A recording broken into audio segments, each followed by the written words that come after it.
Tonight we explore the entire history of Snorlax, the gentle giant of Kanto. We'll follow its story across the anime, games, and beyond. From the day it first blocked a path to the moments it became a symbol of rest itself. The story will move gently and unhurried, giving you space to breathe and imagine. Welcome to Sleepy Pokémon, where nostalgic adventures guide you into deep, peaceful rest. Chapter 1. The Pokédex of Peace. In every corner of the Pokémon world, few creatures are as peaceful or as familiar as Snorlax. Known simply as the sleeping Pokémon, it is enormous, gentle, and endlessly calm. Its body measures more than 6 feet tall, weighing over 1,000 pounds, yet it moves with surprising grace when it chooses to. Most of the time, though, it does not move at all. Snorlax prefers the quiet rhythm of sleep, resting through days and nights with a steady breath that sounds like the tide.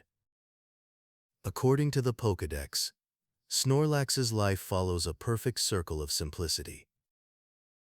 It wakes only when it becomes hungry, consumes nearly anything edible in vast quantities, then returns to sleep until hunger calls again.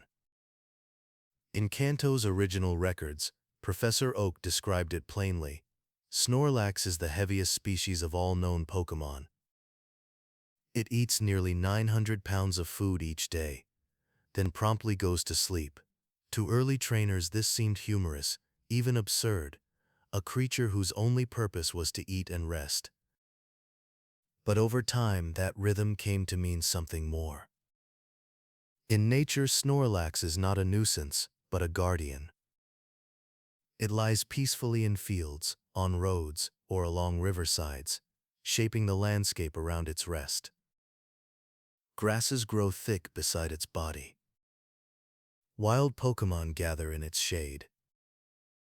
When it finally rises, yawning and stretching, it leaves behind a small ecosystem that flourished while it slept.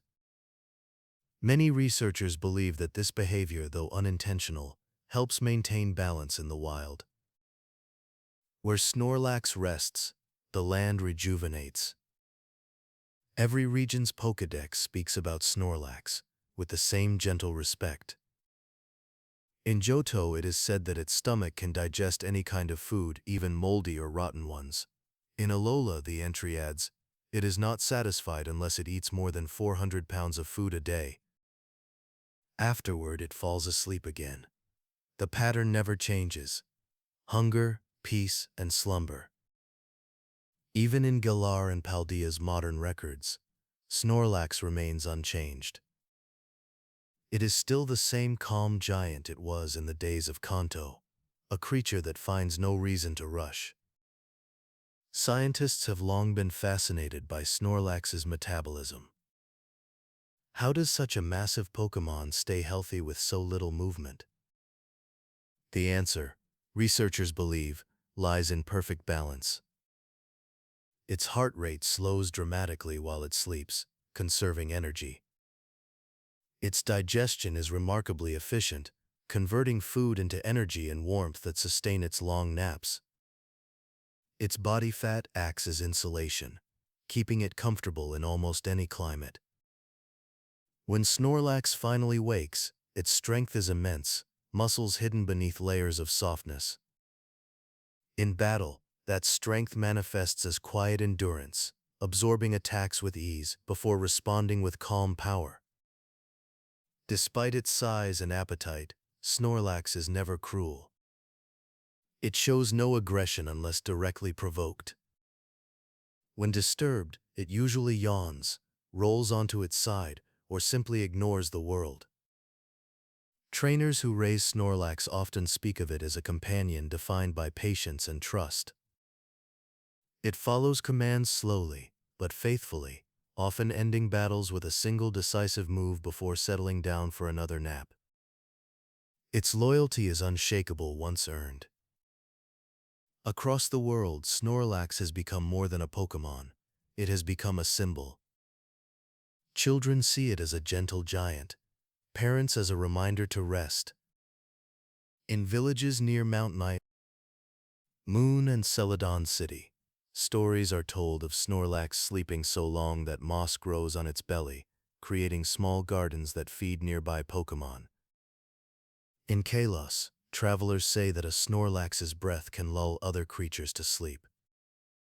Even the Poké flute, the musical instrument used to awaken it, is treated with reverence, a melody meant to harmonize rather than to disturb. Its Japanese name, Kabigon, adds another layer of charm.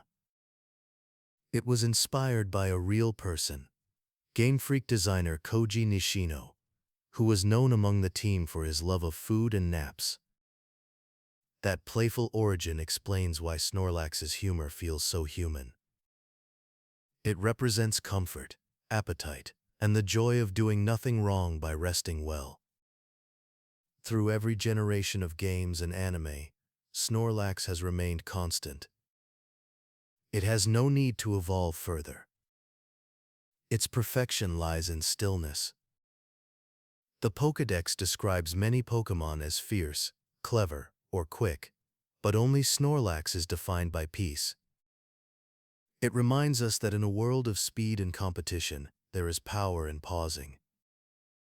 So tonight, as we begin this journey through Snorlax's story, imagine it there in the moonlit grass, a mountain of calm breathing softly beneath the stars.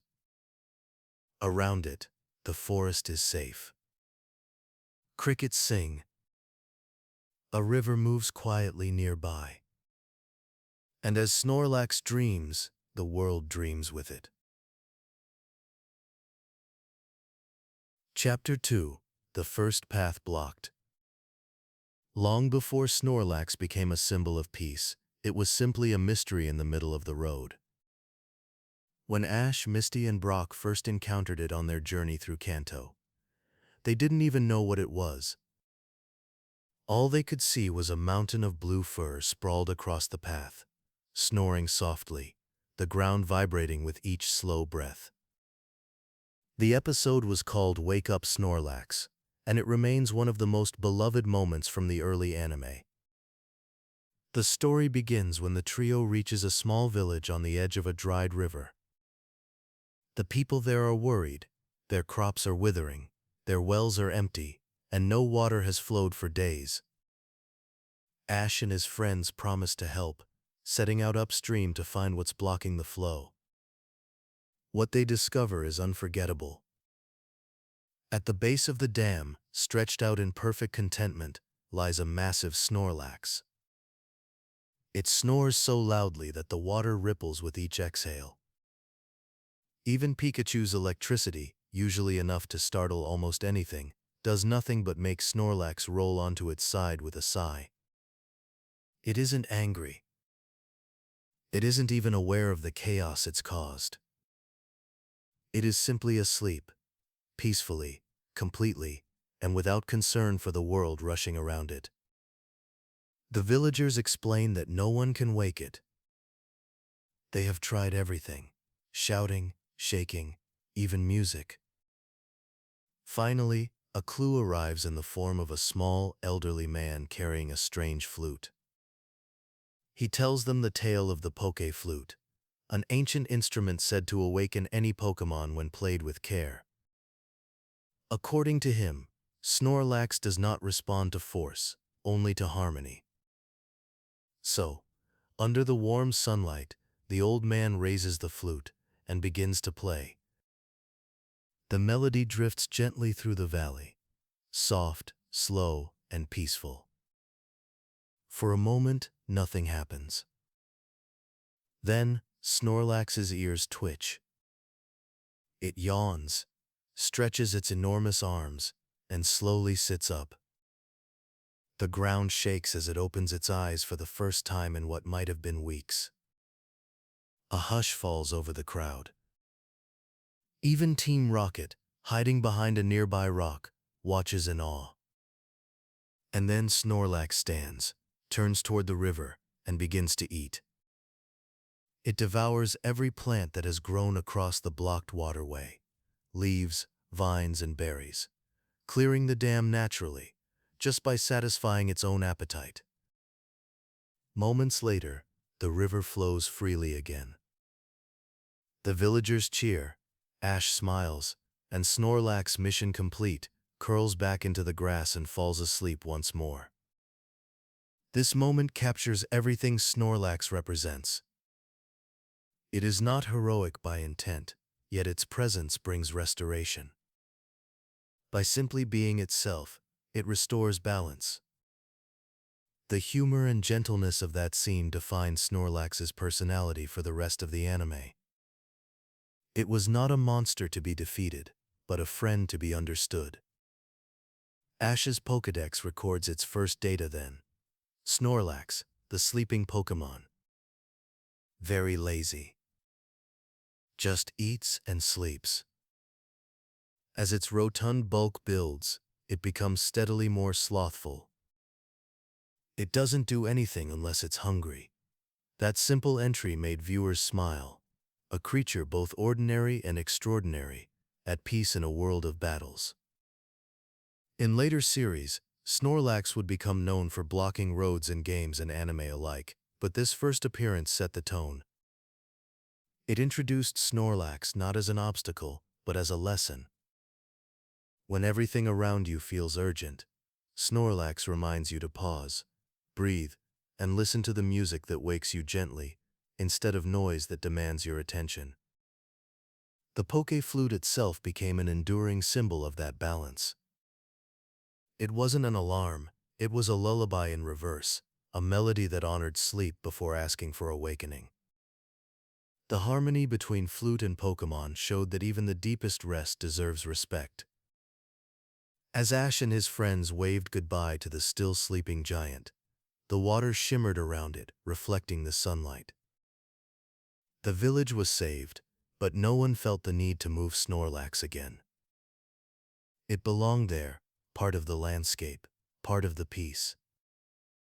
Years later, fans still remember that sound, the low, rumbling snore, the warm laughter that followed, and the Poké Flute's melody rising through the hills.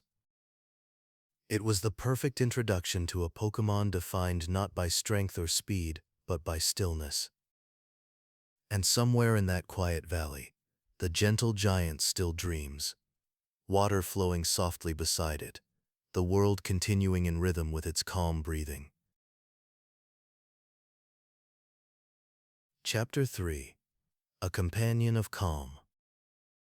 By the time Ash and his friends reached the Orange Islands, their adventures had already brought them through forests, mountains, and towns filled with surprises. But even after all the Pokémon they had met, nothing quite compared to the peaceful mountain of fur that awaited them there. Snorlax was not just another encounter. It was a lesson in patience disguised as a nap. The story begins in Snack Attack, when the group travels to Grapefruit Islands, a tropical chain famous for its enormous citrus orchards. The island's workers, led by a determined manager named Ruby, are in distress. Something enormous is eating through their harvest every night. Entire groves of fruit vanish before morning. Ash, Misty, and Tracy offer to help. They expect thieves. They find a Snorlax. At dawn, they discover it fast asleep in the middle of the orchard, its belly gently rising and falling, surrounded by the remains of the feast it enjoyed. Berries, peels, and seeds scatter around like confetti. Despite its size, it looks content, harmless even, a creature with no malice, only appetite. But its hunger is vast. Every attempt to move or wake it fails. Even Pikachu's Thunderbolt, delivered with full effort, only makes Snorlax roll over with a deep sigh, still dreaming. When the group finally manages to awaken it, chaos briefly follows. Snorlax, true to its nature, begins eating again, calmly, methodically, and endlessly. It doesn't attack, it simply consumes. Ash and his friends chase it through the orchard as it drifts from one grove to another, leaving paths of empty trees behind. Eventually they realize the truth. Snorlax isn't destroying the land out of greed. It's just following the natural rhythm of hunger and rest that defines its existence. When the team finally captures it, using teamwork and a well-timed Pokeball throw, Snorlax becomes part of Ash's family. That capture, unlike most, carries no sense of victory. Instead, it feels like a moment of understanding. Snorlax doesn't resist. It simply accepts, as if recognizing that Ash's calm persistence matches its own quiet nature. From that point forward, Snorlax becomes one of Ash's most dependable companions. In later episodes of the Orange Islands arc, its personality continues to bring humor and heart. In Pokémon Food Fight, it's revealed that Snorlax has an enormous fondness for fruit and baked treats, often sneaking snacks when no one's looking. In Pokémon Snackdown, it demonstrates its gentle strength, winning battles not through speed or clever tactics but through patience and raw endurance. What makes Snorlax different from other Pokémon on Ash's team is the peaceful rhythm it brings wherever it goes. It rarely needs direction.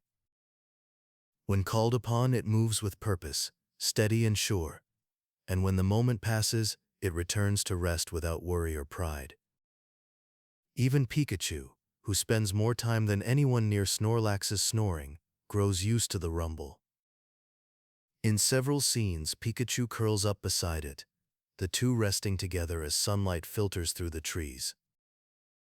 It's a rare image of total peace within the usually chaotic world of adventure. Ash quickly learns that Snorlax's strength lies in moderation. Its attacks, when used, are decisive. Body Slam, Headbutt, Hyper Beam. But its greatest move is Rest, a simple act that turns sleep into resilience. In the anime, that trait becomes both comedic and profound. Snorlax can recover from exhaustion faster than any other Pokémon, using stillness as strength. Snorlax's time in the Orange Islands cements its reputation as a symbol of quiet loyalty. Though its appetite causes trouble, it always redeems itself with gentle humor and a surprising wisdom. In one episode, it helps Ash's team move fallen trees that blocked a bridge, working steadily and carefully before, of course, dozing off again. Each scene ends the same way, with laughter, gratitude, and Snorlax asleep in the background, peaceful as a mountain. What began as a sleepy nuisance becomes something far more meaningful. Through Snorlax, Ash learns that not every victory requires haste, and not every companion must always be alert. Sometimes the best ally is the one who rests until the world truly needs them. When their journey through the Orange Islands ends, Ash sends Snorlax to Professor Oak's lab, trusting it to rest peacefully until called again. There, it finds a new kind of contentment. It naps beneath the trees beside Tauros and Kingler, occasionally waking for snacks or short bursts of playful strength. Oak studies it quietly, fascinated by its metabolism and calm temperament, though even he admits that Snorlax spends more time asleep than any Pokémon he's ever observed. As the sun sets over the ranch and the lab grows quiet, Snorlax's gentle snores drift through the fields, a sound both comical and soothing. For Ash, knowing Snorlax rests safely at home is its own comfort, proof that even in a life filled with travel and change, some friends are always there dreaming peacefully. Chapter 4: Power and Stillness. Most Pokémon battles in Ash's journey are defined by motion, quick strikes, flashing light, energy and sound. But when Snorlax battles, the world seems to slow. It doesn't rush forward or leap into action. It simply waits. And somehow, in that waiting, lies its greatest strength. From the moment Ash captured Snorlax, it showed that battles could be won through rhythm rather than speed. In Snack Attack and later Ringmasters, Snorlax proved that it could turn stillness into power. At first glance, it appears lazy, a Pokémon that takes its time to stand, yawns in the middle of combat, and occasionally pauses to eat. But beneath that relaxed exterior is precise awareness. Snorlax knows when to move and when not to. Every action, though slow, carries weight. When Snorlax finally steps into battle, the arena changes. Its footsteps make the ground tremble. Its presence alone shifts the atmosphere from frantic to focused. Trainers watching from the stands often fall silent, sensing that something unusual is about to happen. Then, in a single motion, Snorlax opens its eyes, takes a breath, and moves with surprising speed. It strikes once, maybe twice, and that's often all it needs. Snorlax's moveset in the anime reflects this philosophy. Body slam, headbutt, hyper beam, and rest, all straightforward, all deliberate. Each one embodies efficiency. When Snorlax attacks, it commits completely. When it rests, it recovers completely. There is no halfway. It is the purest form of balance, action and restoration, energy and calm. In Ringmasters, Ash enters a Pokémon sumo competition where strength and stamina matter more than speed.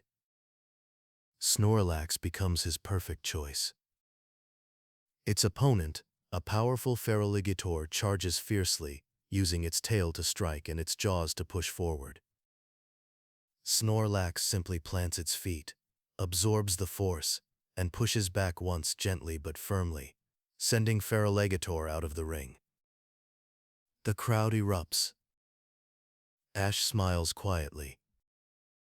Snorlax, barely awake, scratches its head and sits down to eat. Victory without arrogance. Strength without aggression. In that moment, Snorlax reveals the deeper meaning of its nature. It doesn't fight to prove itself. It fights only when needed, with focus and calm precision.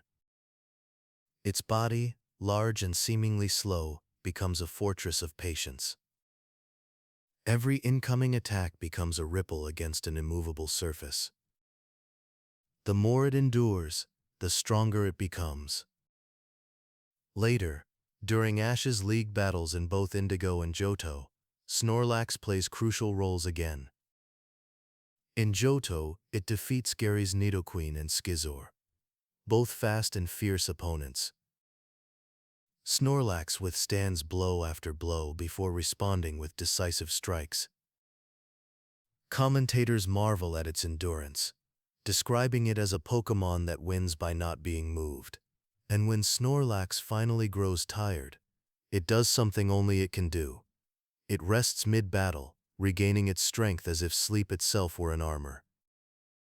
The crowd laughs, but when it rises again moments later, refreshed, Snorlax wins the match with a single well-timed hit. Even Professor Oak remarks that Snorlax's physiology makes this possible. Its low heart rate and stable metabolism allow it to recover energy far faster than expected. Rest for Snorlax isn't weakness. It's strategy. It embodies the lesson that recovery is part of strength, not its opposite. Outside of competition, Snorlax's peaceful power becomes an example for other Pokémon. At Oak's lab, it often plays the role of quiet protector. When smaller Pokémon quarrel, Snorlax simply shifts its weight, and the ground shakes just enough to stop the noise. When storms roll in, Snorlax stays asleep, unaffected, reminding everyone around it that fear has no power over peace. This gentle dominance has made Snorlax beloved by trainers everywhere. It's a Pokémon that teaches through presence rather than instruction. Children watching the show saw it as both funny and inspiring, proof that you don't need to move fast to make an impact. You just need to know when to move at all. Over time, fans began to call Snorlax the Calm Titan, a nickname that fits perfectly. Its victories never feel like conquest, they feel like harmony restored.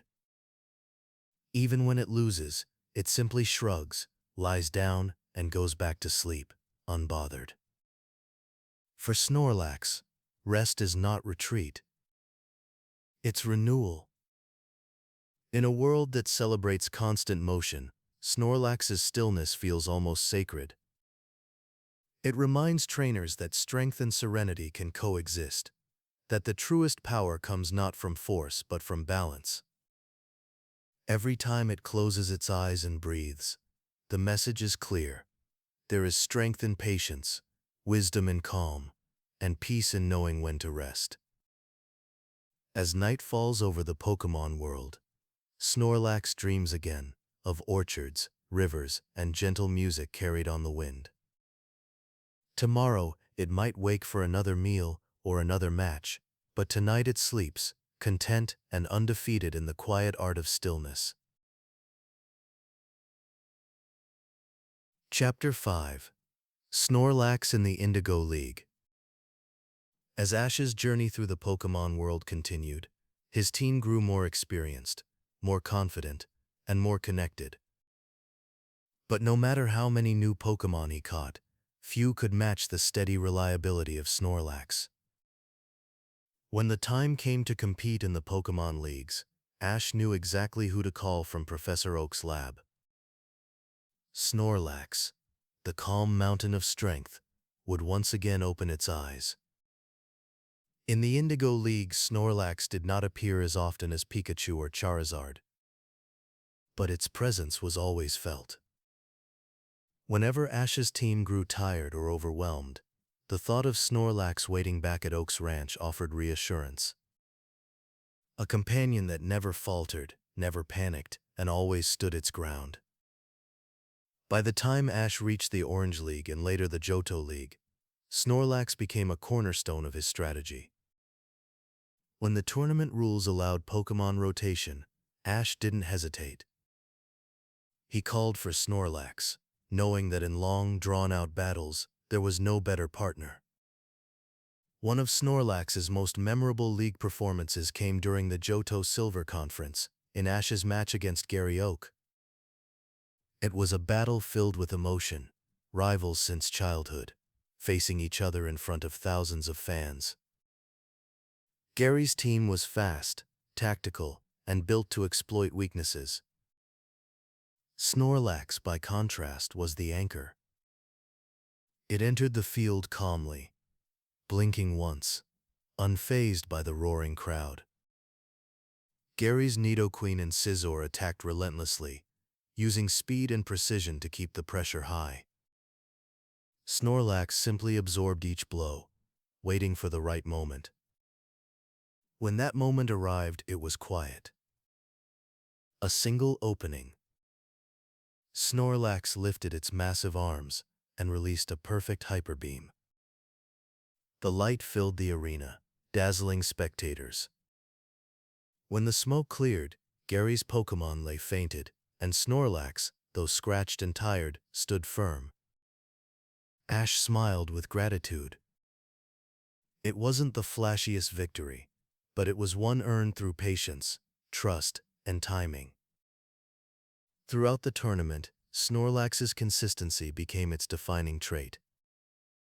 Against Harrison's Hypno and Steelix, Snorlax once again proved why it was indispensable. Even as opponents changed tactics, Snorlax adapted effortlessly, using rest mid-match to recover before finishing with one of its crushing body slams. Every move it made carried purpose. Where other Pokémon might rush or panic, Snorlax never did. Its mind, like its body, was unshakable. Fans often remember the humor in these moments too. Between battles, Snorlax would be shown napping backstage or devouring food intended for the other Pokémon. Trainers and commentators would laugh, but beneath that humor was admiration. Even at the height of competition, Snorlax never lost its calm. It existed entirely in the present. No nerves, no anxiety, no ego. Just the simple joy of being itself. The Indigo and Johto leagues showcased something unique about Ash's connection with Snorlax. It wasn't built on constant training or dramatic breakthroughs. It was built on mutual respect. Snorlax listened to Ash's voice, not because it was commanded, but because it trusted.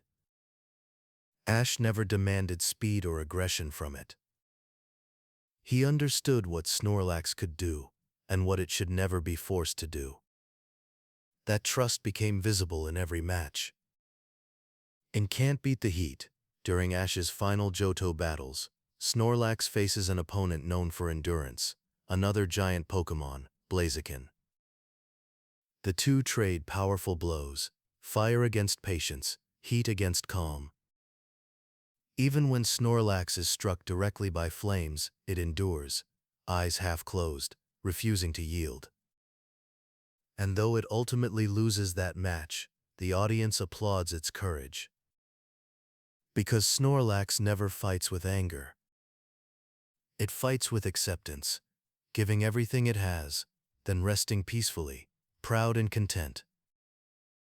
By the end of the Johto arc, Snorlax had earned its place, not just as one of Ash's strongest Pokémon, but as one of his most beloved. Each time it returned to Oak's lab, the other Pokémon gathered around it. Tauros, Bulbasaur, even Charizard when visiting, drawn by its presence. Snorlax would open one eye, nod once, and drift back to sleep, as if to say that battles are temporary, but peace lasts forever. The leagues proved something that fans have always understood. Snorlax's strength doesn't come from its size alone. It comes from its unbreakable calm, a balance of spirit that makes it unstoppable when needed, and invisible when not. Its victories are quiet, its defeats graceful.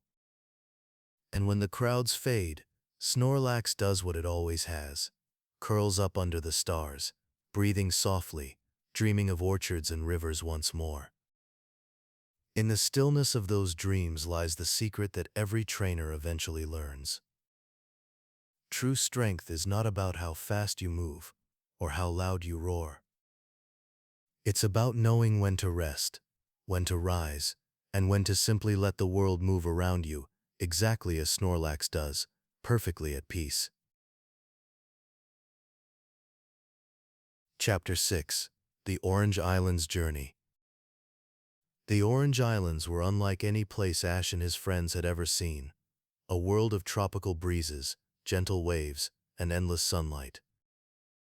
Here, journeys moved more slowly, guided less by competition and more by curiosity. And in this quieter pace, Snorlax seemed perfectly at home. From the moment Ash caught Snorlax on Grapefruit Island, it became both a challenge and a companion. Wherever they went, Snorlax's massive presence could be felt, even when it wasn't awake. Its snores often echoed through the palm trees, mingling with the sound of the ocean. At first the group tried to keep it inside its Pokéball to prevent chaos, but every time Snorlax appeared, it found food as if by instinct. Bananas, berries, even an entire fruit cart once vanished in seconds. Despite the endless appetite, there was something innocent about it all. Snorlax never ate out of greed. It simply lived in the moment, responding to hunger and sleep with equal enthusiasm. When it wasn't eating, it would find a quiet spot under a palm tree, lie down and doze off, its soft breathing in rhythm with the tide. Even Misty, who often scolded Ash's Pokémon for mischief, couldn't stay upset for long. "Look at him," she sighed once, watching Snorlax nap beside the sea. "He's completely at peace." That peace became contagious. On days between battles, the team often found themselves resting alongside Snorlax. Pikachu curled up on its belly like a pillow. Tracy sketched its peaceful face. Even Ash, always restless, began to appreciate those quiet afternoons. In Snorlax's presence, time seemed to stretch and soften. The journey became less about reaching a destination and more about learning to slow down. But when action was needed, Snorlax never failed. In Pokémon Snackdown, Ash enters a food-themed Pokémon competition. At first it seems like a playful contest, balancing food items while battling. Snorlax naturally takes the theme a little too seriously. It begins to eat its way through the event, unintentionally defeating its opponents by outlasting them. The crowd laughs, but by the end of the episode, Ash's Snorlax stands victorious. Its victory isn't cunning or flashy, it's simply the result of being itself. That pattern repeats throughout the Orange Island saga. When other Pokémon rush into conflict, Snorlax approaches every challenge with patience. Even Team Rocket finds themselves baffled by it.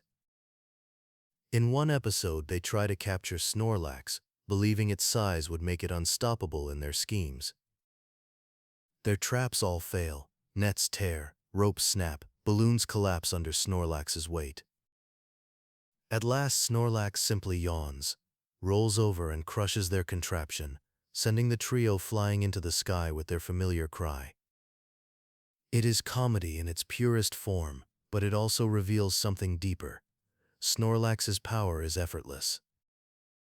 It never struggles. It simply exists with quiet confidence. Ash's bond with Snorlax also deepens during this period. He learns to adapt his training to suit its natural rhythm. Instead of pushing for speed drills or agility routines, he focuses on timing, teaching Snorlax to strike precisely when needed. The result is remarkable, an enormous Pokémon capable of surprising agility when fully awake, yet never losing its gentle nature. Ash comes to respect Snorlax, not just for strength, but for balance. It shows that peace and power can coexist within one being. There are quiet moments too, small scenes that reveal Snorlax's warmth. Once, when Pikachu gets caught in a sudden tropical storm, Snorlax shields it with its body, unfazed by the wind and rain. In another episode, it lifts a fallen palm tree off a group of wild execute, then promptly falls asleep beside them. These acts of casual kindness make Snorlax feel alive in a way that transcends comedy. It's not a joke. It's a teacher, one that speaks through stillness. By the end of the Orange Islands arc, Snorlax becomes a fixture of Ash's team identity. In the final championship match against Drake, the Orange Crew leader, Snorlax helps secure victory with its resilience. Facing a powerful Onix and Electabuzz, it withstands heavy blows before delivering calm, decisive attacks. Its performance proves that strength isn't about constant motion, but perfect timing, the right move at the right moment. When the Orange League ends and Ash returns to Pallet Town, Snorlax stays behind at Professor Oak's lab once again. There, it continues its gentle routine, eating, sleeping, and occasionally battling when Oak encourages a bit of exercise. It has nothing left to prove. Its journey through the islands showed that peace is not the absence of action, but the harmony between rest and readiness. As waves roll against the shores of the Orange Islands, Snorlax dreams once more beneath a setting sun. The ocean glows gold, the breeze hums through the palms, and for a moment the world feels perfectly still, as if it too has learned from Snorlax how to rest without worry. Chapter 7. The Return to Johto. When Ash began his next journey through the Johto region, his team changed, his goals grew, and new challenges awaited him. But far away, at Professor Oak's lab, A familiar rumble echoed softly across the fields. It was Snorlax, still napping peacefully under the same tree, surrounded by half-eaten berries and the warmth of the afternoon sun. Though it wasn't always by Ash's side, its presence remained a constant, a reminder of balance, loyalty, and the joy of a well-earned rest. In Johto, Snorlax reappears during one of Ash's most light-hearted adventures, the episode Pokémon Food Fight. It begins, as many of Snorlax's stories do, with food. A new festival opens in town, filled with endless buffets and Pokémon-themed delicacies. Ash and his friends attend, unaware that the event includes an eating contest for Pokémon. Naturally, Ash thinks immediately of his old friend. With a quick call to Professor Oak, Snorlax's Pokéball is sent through the transporter, and the giant awakens once again. When Snorlax emerges, its eyes light up at the sight of the feast before it. The eating contest begins, and the scene becomes one of the funniest and most memorable in the Johto series. Snorlax devours an impossible mountain of food, plates stacked to the ceiling, bowls emptied in seconds, crumbs flying in every direction. The crowd watches in disbelief as Ash's partner clears the table and calmly sits back, satisfied. Snorlax wins the competition, of course, but its victory feels less like triumph and more like a celebration of simple joy. For a Pokémon defined by sleep, this moment of cheerful indulgence is pure happiness. Soon after, Snorlax appears again in Berry Berry. Interesting. This time it's not a contest that brings trouble, it's appetite. Snorlax finds its way to a wild berry patch near the lab and eats everything in sight, unknowingly causing a food shortage for other Pokémon. When Professor Oak and Tracy discover the situation, they don't scold it. They understand that Snorlax doesn't act out of greed, only instinct. Still, they must find a way to keep peace among the Pokémon. The solution they find is fitting: teamwork. Oak and Tracy work with the other Pokémon to plant new berry trees, and Snorlax, in its own sleepy way, helps by moving heavy stones and digging holes before taking another nap. It's a gentle scene, full of laughter and small lessons. Even when it causes problems, Snorlax restores balance simply by being part of the process. It teaches that even mistakes can lead to harmony if met with patience. In battle, Snorlax remains a force of nature. During the Johto League, its endurance once again proves vital. Its body slam and hyper beam moves overwhelm opponents who rely on speed or surprise. But what impresses trainers most is Snorlax's temperament. No matter how fierce the battle, its expression never changes. It stays composed, steady, unshaken. And when the fight ends, it yawns, stretches, and settles back down, reminding everyone that strength need not disturb peace. Outside the arena, Snorlax's role becomes more symbolic. In the calm tone of the Johto saga, where Ash focuses on growth and understanding, Snorlax represents stability. It is a bridge between the past and present, one of Ash's oldest friends who remains unchanged even as the world moves forward. Every time he calls upon it, there's a sense of familiarity, like returning home. Back at Professor Oak's lab, Snorlax becomes something of a legend among the Pokémon there. Tauros graze nearby. Kingler lounges beside the pond. But Snorlax commands quiet respect. Its shadow provides shade for smaller Pokémon. Pidgey sometimes perch on its belly while it naps. Even the mischievous Pokémon stay calm around it, as though its stillness spreads peace to everything nearby. When Ash visits the lab between journeys, one of his first stops is always Snorlax's resting place. He often finds it in the same position, eyes closed, half smiling, a pile of fruit beside it. Ash kneels down, pats its side, and says softly, "Good to see you again." Snorlax opens one eye, gives a low, contented rumble, then goes right back to sleep. It is a friendship beyond words, built on trust that doesn't need to be spoken. By the time Ash moves on from Johto, Snorlax's legend has deepened. It's no longer just the hungry roadblock or the sleepy giant. It's a symbol of balance, a creature that finds peace in every moment and teaches those around it to do the same. Its story continues, quiet but steady, like it's breathing. And somewhere on the peaceful hills behind Oak's lab, as the sun dips low and the sky turns gold, Snorlax dreams again. The wind moves softly through the grass, carrying the scent of berries and soil. Each exhale sounds like a sigh of contentment, a lullaby for the world that watches over it. For even in sleep, Snorlax reminds everyone of what it means to live fully, to rest, to eat, to laugh, and to simply be. Chapter 8. Snorlax in the Poké Flute Tradition.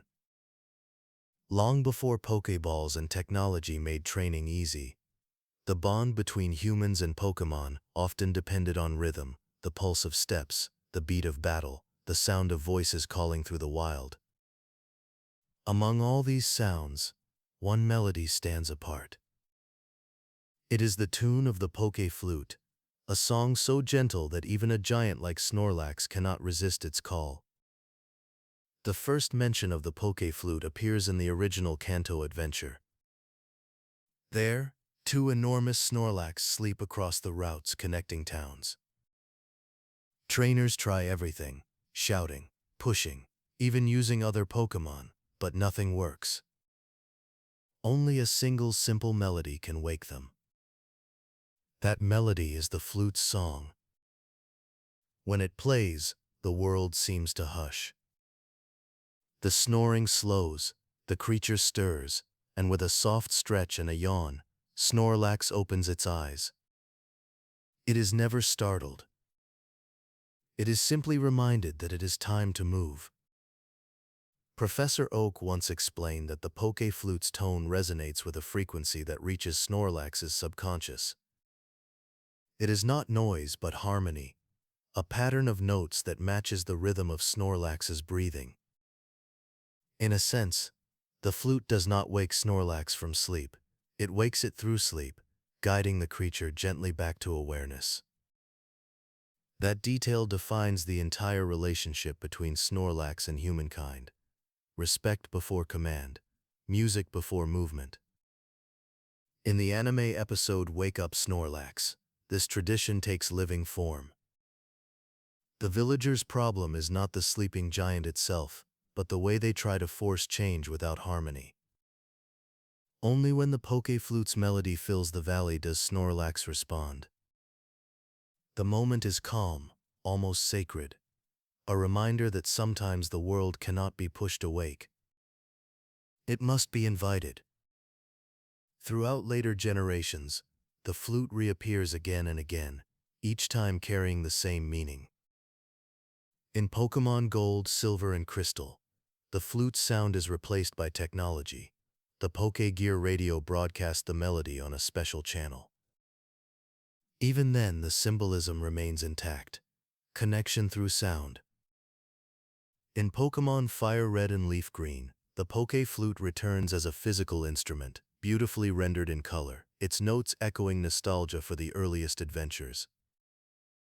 And decades later, in Pokémon X and Y, the flute's legend lives once more in the town of Camphriere, where a sleeping Snorlax blocks the bridge until a nobleman plays the tune. The animation mirrors that first moment from Kanto. The same slow awakening, the same serene yawn, the same sigh that follows. Culturally, the Poké Flute became one of the most recognized items in Pokémon history. It stands for gentleness over force, the idea that harmony can accomplish what power cannot. In real concerts and Pokémon orchestral performances, its melody is often recreated with soft woodwinds, and audiences instantly recognize the cue. Some players even describe feeling relaxed when they hear it, as if the instrument carries a little of Snorlax's calm into the real world. In the stories told by villagers throughout various regions, the Poké flute is said to have been created by forest monks centuries ago, tuned to mimic the natural song of sleeping Pokémon. They believed that each note represented a stage of rest: the inhale, the dream, the exhale. To play the flute properly was to respect those cycles. That idea may be folklore, but it aligns perfectly with what trainers have always learned from Snorlax: balance first, action second. Even in modern Pokédex entries, the connection endures. When describing Snorlax's deep slumber, researchers mention that no known sound can wake it except for the Poké flute.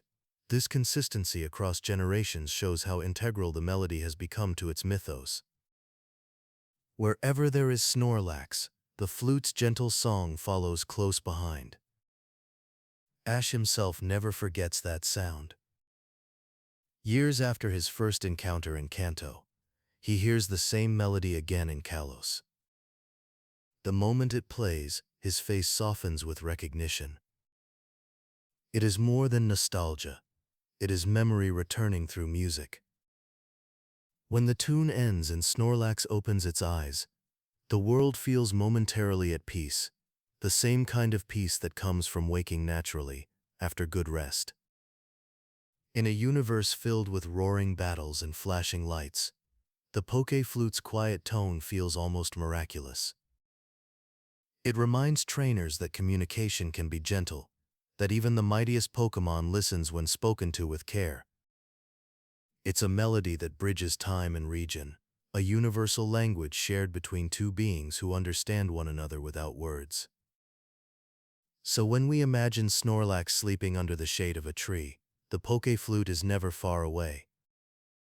Somewhere nearby, a trainer holds it with reverence, waiting for the right moment to play. The first note rises, soft, patient, unhurried, and the breeze carries it through the forest. A leaf trembles, a bird stirs, and slowly Snorlax begins to wake. Not startled, not annoyed, simply aware that the world is calling again, and that it is time, once more, to greet the morning. Chapter 9: Wild Giants of Kanto. There are moments in every trainer's journey that feel timeless, small pieces of wonder that stay in memory long after the story ends. For millions of players who first explored Kanto, that moment came when the path ahead was blocked by something huge, silent, and softly snoring. The Pokédex called it Snorlax. But before it had a name, it was simply the sleeping Pokémon, blocking the way. The year was 1996 in Japan, and 1998 elsewhere. The world of Pokémon was still new. Players traveled on pixelated roads, through towns and forests, guided only by curiosity. And then, suddenly, the path south of Lavender Town, or west of Celadon City, ended at a mound of blue fur. A message appeared: a sleeping Pokémon blocks the way. It was a simple line of text, but it sparked imagination everywhere. Who was it? Could it be moved? Was it alive, or just part of the scenery? At the time, video games rarely included such moments of mystery. This one felt different. It was calm, even a little magical, a creature so peaceful it changed the landscape simply by existing. As players continued their journey, they eventually reached Lavender Town and the Pokémon Tower, where they learned of the spirit world and the importance of peace. From there, the story quietly led them to the old man in Fuchsia City, the one who kept a special flute. The moment they obtained it, the world opened again. Returning to the sleeping Pokémon, Players stood before it, selected the Poké Flute, and played. A soft melody echoed through the Game Boy's tiny speaker. The pixels on the screen shifted. Snorlax's eyes opened. It yawned, stretched, and woke. Then, for the first time, battle music began. Players realized that this wasn't a decoration. It was a living Pokémon, strong, rare, and capable of joining their team. That single moment connected story, music, and gameplay in perfect harmony. The flute was not just an item. It was empathy turned into sound. The obstacle was not an enemy. It was a living being at rest. By approaching with care, trainers were rewarded not only with progress, but with understanding. Snorlax's role as the roadblock soon became one of the series' most beloved traditions. In every remake and adaptation, from Fire Red and Leaf Green to Let's Go Pikachu and Let's Go Eevee, the scene returns. The world may grow more colorful, the melodies more intricate, but the feeling stays the same, a moment of calm before discovery. Each time the Poké Flute's tune fills the air, Snorlax opens its eyes, and players remember the simplicity of their first journey. In those early games, Snorlax's stats also stood out. It wasn't just large, it was one of the strongest normal-type Pokémon available. Its immense HP and defense allowed it to absorb attacks that would defeat almost anything else. Its moves, often including Rest, Body Slam, and Hyper Beam, made it both durable and unpredictable. Catching one required patience. It was a test of endurance as much as skill. For players who succeeded, Snorlax became a treasured ally. For those who didn't, it became a fond memory, a small mystery left behind on the map. Either way, the encounter left an impression deeper than any gym battle. It represented the heart of the Pokémon experience, the balance between curiosity and respect. Years later, developers from Game Freak would reflect on that design. The choice to make Snorlax an obstacle was intentional. They wanted to create a world that felt alive, one where Pokémon existed beyond the player's goals. Snorlax wasn't guarding treasure or hiding secrets. It was simply being itself, a creature whose nature could shape the world around it. That idea became foundational to the series. From then on, Pokémon were no longer just partners in battle. They were part of the world's rhythm. In modern remakes, the moment carries new life. In Let's Go Pikachu and Let's Go Eevee, Snorlax towers on screen, its breathing gentle and slow. When the flute plays, sunlight filters through the trees, and the camera pans upward to capture its awakening. It opens its eyes, stretches, and looks directly at the player. The calm expression that follows, a mixture of curiosity and contentment, is unmistakable. It's not annoyed. It's simply awake. That is the essence of Snorlax, a living pause in an ever-moving world. It blocks the road not to frustrate, but to remind us that the journey doesn't always demand motion, that sometimes the most important thing we encounter is stillness itself. As players step past it, continuing their travels toward Fuchsia City or the cycling roads, the sound of the Poké Flute fades. The forest returns to quiet. Behind them, Snorlax curls back into sleep, its breathing steady once more. The road is open, but the memory lingers. A memory of a peaceful giant who taught the world, for just a moment, how to stop and listen. Chapter 10: The Gentle Titan. Before the age of handheld adventure gave way to the power of home consoles, players could only imagine what their Pokémon truly looked like. Sprites were small, outlines simple, movements minimal. But when Snorlax first appeared in 3 dimensions, it was like watching a dream finally stand up and stretch. For the first time, fans could see the size, the softness, and the serenity that the Pokédex had always promised. The first major appearance came with Pokémon Stadium for the Nintendo 64. Released in Japan in 1999 and worldwide the following year, it was one of the earliest opportunities for players to see Pokémon fully animated in battle. When Snorlax entered the arena, it wasn't just another fighter. It was a presence. The camera zoomed upward to frame its massive figure, round and steady, filling the screen like a peaceful mountain. Then, with a single blink, Snorlax opened its eyes and smiled. Unlike most Pokémon, whose animations were fierce or quick, Snorlax's movements were slow and deliberate. It swayed slightly before battle, yawning or stretching. When it attacked, the ground trembled. When it used Body Slam, the entire screen shook with the weight of its calm strength. Even its victory pose, hands on its belly, eyes closed in satisfaction, captured its personality perfectly. It wasn't boastful. It was content. Fans loved it instantly. In an age of fast-paced characters and high energy, Snorlax stood out by doing the opposite.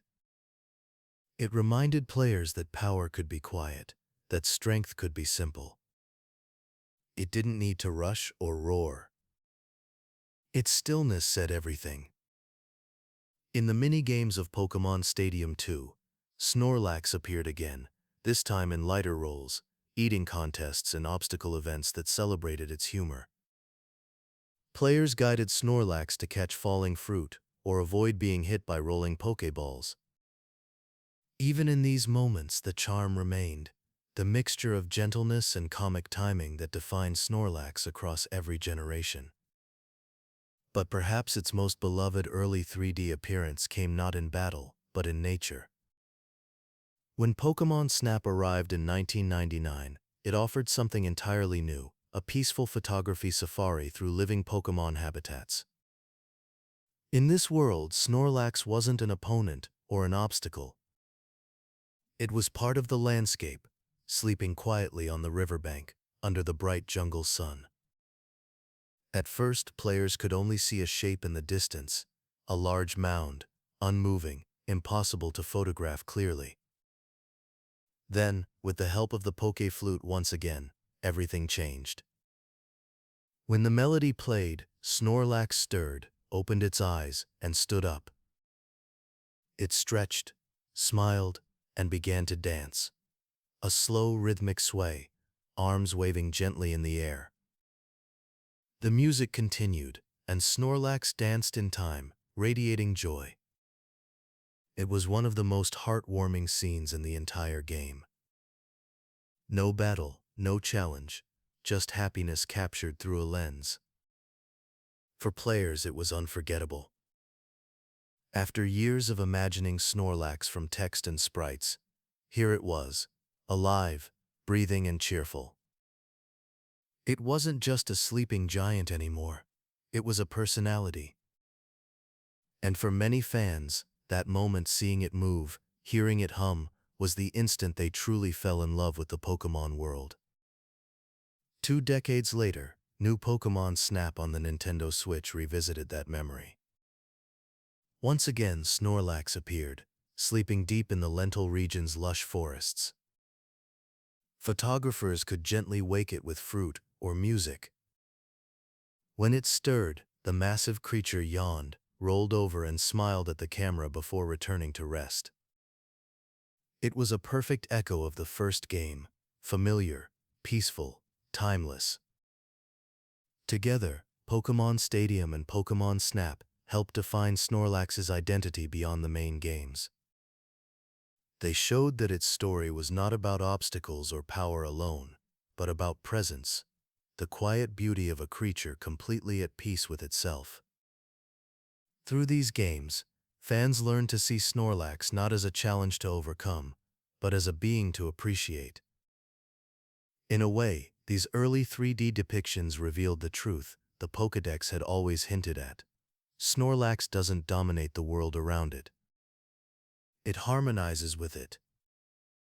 When it sleeps, the land rests.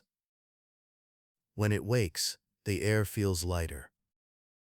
Even its dance in Pokémon Snap seems like a celebration of life itself, a reminder that joy can be simple and peace can move with rhythm. As night falls over the digital jungles and the stadium lights dim, Snorlax lies down once more. The crowd quiets. The cameras fade to black.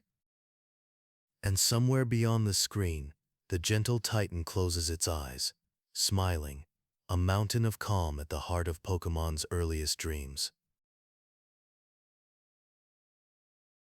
Chapter 11. Appetite Without End. If sleep is Snorlax's greatest peace, then hunger is its greatest calling. The Pokédex says it plainly. Snorlax's typical day consists of nothing more than eating and sleeping. In that simple sentence lies a world of humor, affection, and truth. Snorlax eats not out of greed, but because appetite, for it, is joy, a natural rhythm as steady as its breathing. From the earliest days of the series, Snorlax's hunger became one of Pokémon's most beloved running jokes. In Snack Attack, its first major anime appearance, Snorlax devours entire orchards of grapefruit overnight. Workers wake to find trees stripped bare and a mountain of peel and rind left behind. When they finally discover Snorlax asleep in the grove, the mystery ends in laughter rather than anger. How could anyone stay mad at such contentment? The episode ends, as always, with Snorlax eating one last piece of fruit before drifting back into dreams. That gentle humor carried into every region that followed. In Pokémon Food Fight, Snorlax wins a Pokémon eating contest with ease, clearing the table while the audience watches in disbelief. Ash's other Pokémon cheer, proud and amused. It is perhaps the only time in the entire series where victory comes not through battle or training but through appetite. Snorlax smiles softly, unaware of its fame. It simply followed its nature and found happiness. The Pokédex supports these tales with delightful consistency. In Kanto, it records that Snorlax can eat nearly 900 pounds of food a day. In Alola, it adds that it isn't satisfied unless it eats more than 400 pounds. In every region, it's the same. Massive meals, calm digestion, peaceful sleep. Yet behind the humor, these entries reveal something important. Snorlax's appetite isn't chaos, it's part of nature's balance. By consuming fallen fruit and spoiled crops, it clears space for new growth. What seems gluttony is in truth renewal. That harmony is often reflected in the games as well. In Pokémon Snap, Snorlax lounges beside piles of apples and berries, eating slowly, occasionally dancing with delight. In the Pokémon Stadium minigames, players guide Snorlax to catch fruit dropping from trees, a charming echo of its real habits. Its eyes close in bliss each time it eats, as if tasting more than food, tasting contentment itself. The Orange Islands, Johto, and later Hone episodes all treat Snorlax's hunger as more than a gag. It's a form of personality. It doesn't chase power or rivalry, it pursues satisfaction. Ash learns quickly that keeping Snorlax fed is part of being its trainer. Each time they camp, he sets aside food just for it.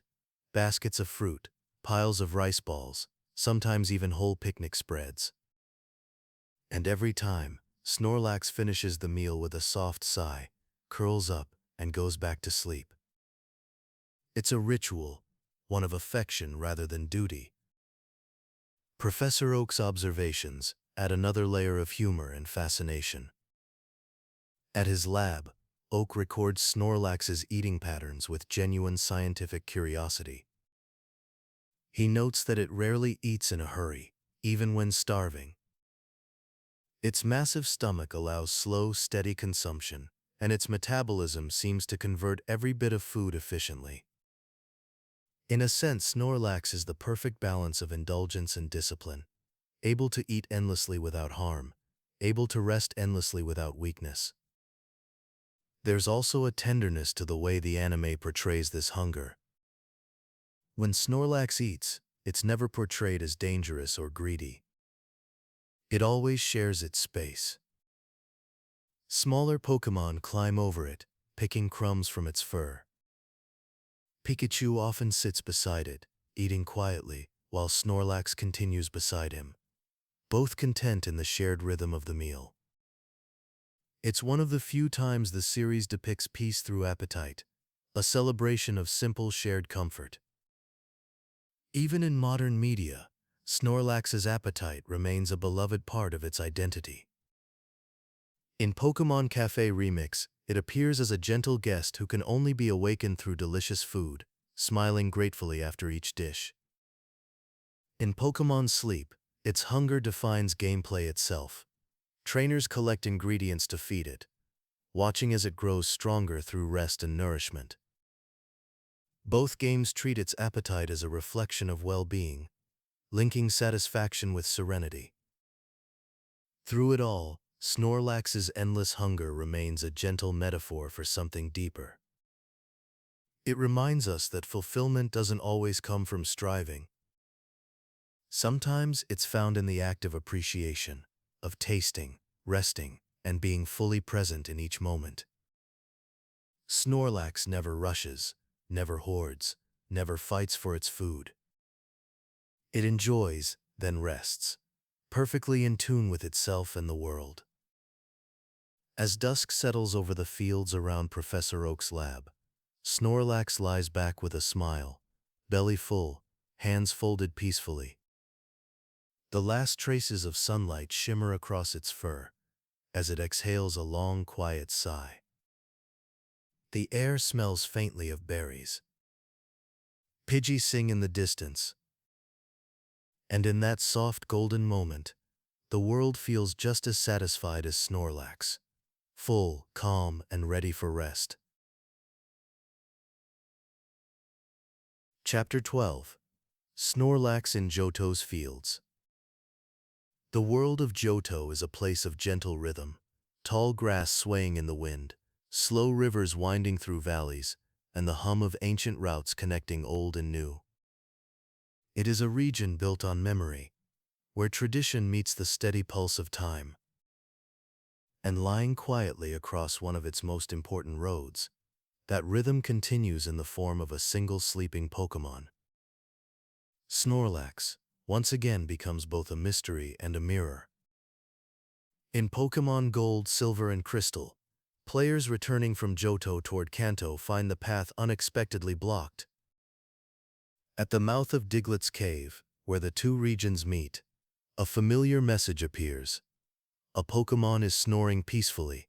It is Snorlax, the same calm guardian from years before, returned to remind travelers that every journey has moments of pause. For many who had played the Kanto games, seeing Snorlax again felt like meeting an old friend.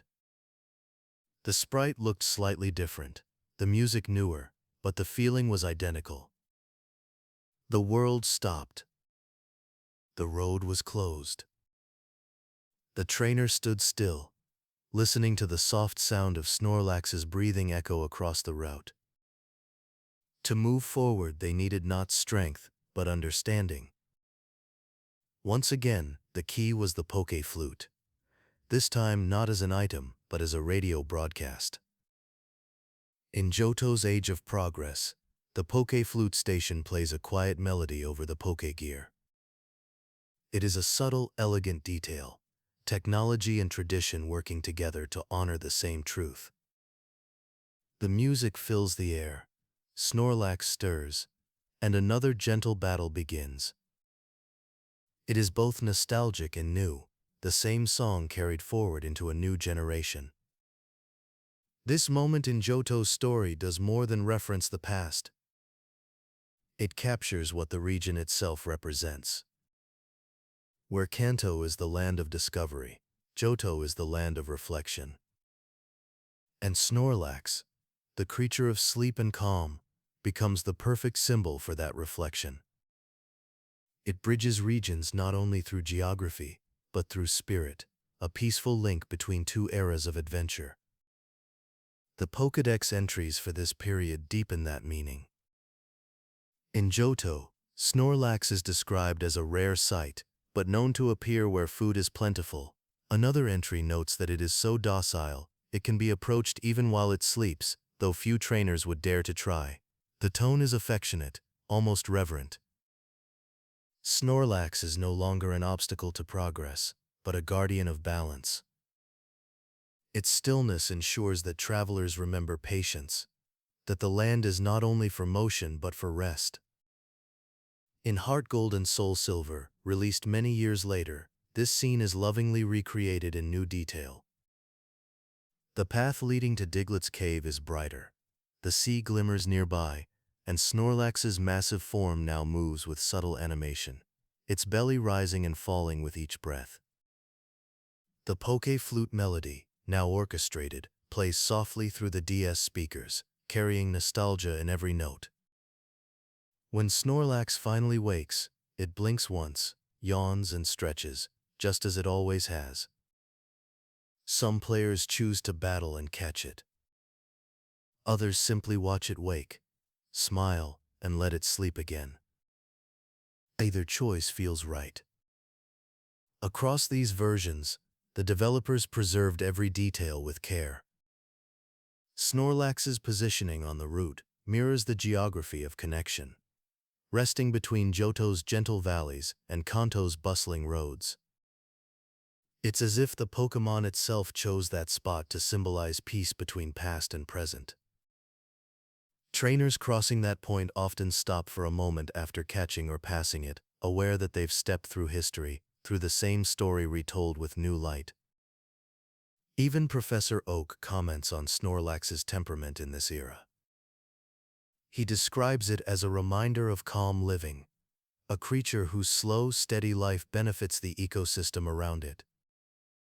When Snorlax sleeps near the entrance of Diglett's cave, Diglett's and Dugtrio aerate the soil beneath it, mushrooms grow around its edges, and small Pokémon gather in its shade. It's an accidental act of preservation, rest turned into renewal. For players exploring Johto, that lesson carries beyond the screen. Snorlax's return reminds them that some stories are meant to repeat, not because they need change, but because they teach better each time. Every version of the Snorlax encounter reinforces the same idea, that stillness is part of life's movement, that peace can coexist with purpose. And when the music fades and the road opens, Snorlax curls back up once more, its belly rising softly beneath the golden Johto sun. Trainers continue their journey toward Kanto, their footsteps light, their hearts calm. Behind them, the gentle snoring continues, blending with the wind through the grass, the sound of a world that never forgets how to rest. Chapter 13. The Spirit of Slumber. Sleep is one of life's quietest mysteries. It is both absence and renewal, the moment when the world grows still, but life continues to hum softly beneath the surface. Among all Pokémon, none embody that mystery more perfectly than Snorlax. Its entire existence revolves around the rhythm of rest. To watch it sleep is to glimpse the gentle balance that lies at the heart of nature. In the world of Pokémon, Snorlax's slumber is legendary. Villagers plan their days around its naps. Trainers learn patience, waiting for it to wake. The Pokédex even lists its sleep pattern as its defining characteristic. Snorlax's stomach can digest any kind of food, even rotten ones. It can sleep for days on end after eating. That calm repetition, eat, rest, dream, repeat, has become one of the franchise's most enduring symbols of tranquility. What makes Snorlax's rest remarkable is its totality. When it sleeps, it does so completely. Its breathing becomes slow and deep, like the tide pulling back from the shore. Its heartbeat settles into a steady rhythm, almost like a lullaby for the world around it. Even the land adjusts. Grass bends gently beneath its weight. Small Pokémon gather in its shade. Birds perch upon its belly, unafraid. In sleep, Snorlax becomes part of the environment, not separate from it, but one with it. The anime captures this harmony beautifully. There are countless scenes where Snorlax sleeps peacefully amid chaos. Battles nearby, storms overhead, the world moving fast, and yet nothing disturbs it. Ash and his friends often laugh, but there's a quiet wisdom behind the humor. Snorlax knows what others forget, that the world keeps turning even when you close your eyes. It trusts the balance of things enough to rest without fear. In some ways, that trust defines Snorlax's personality. It never worries about tomorrow. It never chases status or victory. It exists in the present moment, responding only when the world truly calls. For that reason, many trainers describe raising Snorlax as peaceful rather than demanding. It asks for food, kindness, and time, nothing more. And in return, it offers something rare in a life of travel and training: stillness. The act of sleep itself carries deep symbolic weight in Pokemon's world. Dreams are linked to psychic-type Pokemon like Hypno and Musharna. Restoration through sleep is an essential mechanic in both battles and healing centers. But Snorlax takes that concept further. It turns rest into identity. Its move rest is not simply recovery, it's self-acceptance. When Snorlax sleeps mid-battle, it's not retreating. It's trusting the world and itself enough to pause even in conflict. That, in its quiet way, is the truest form of courage.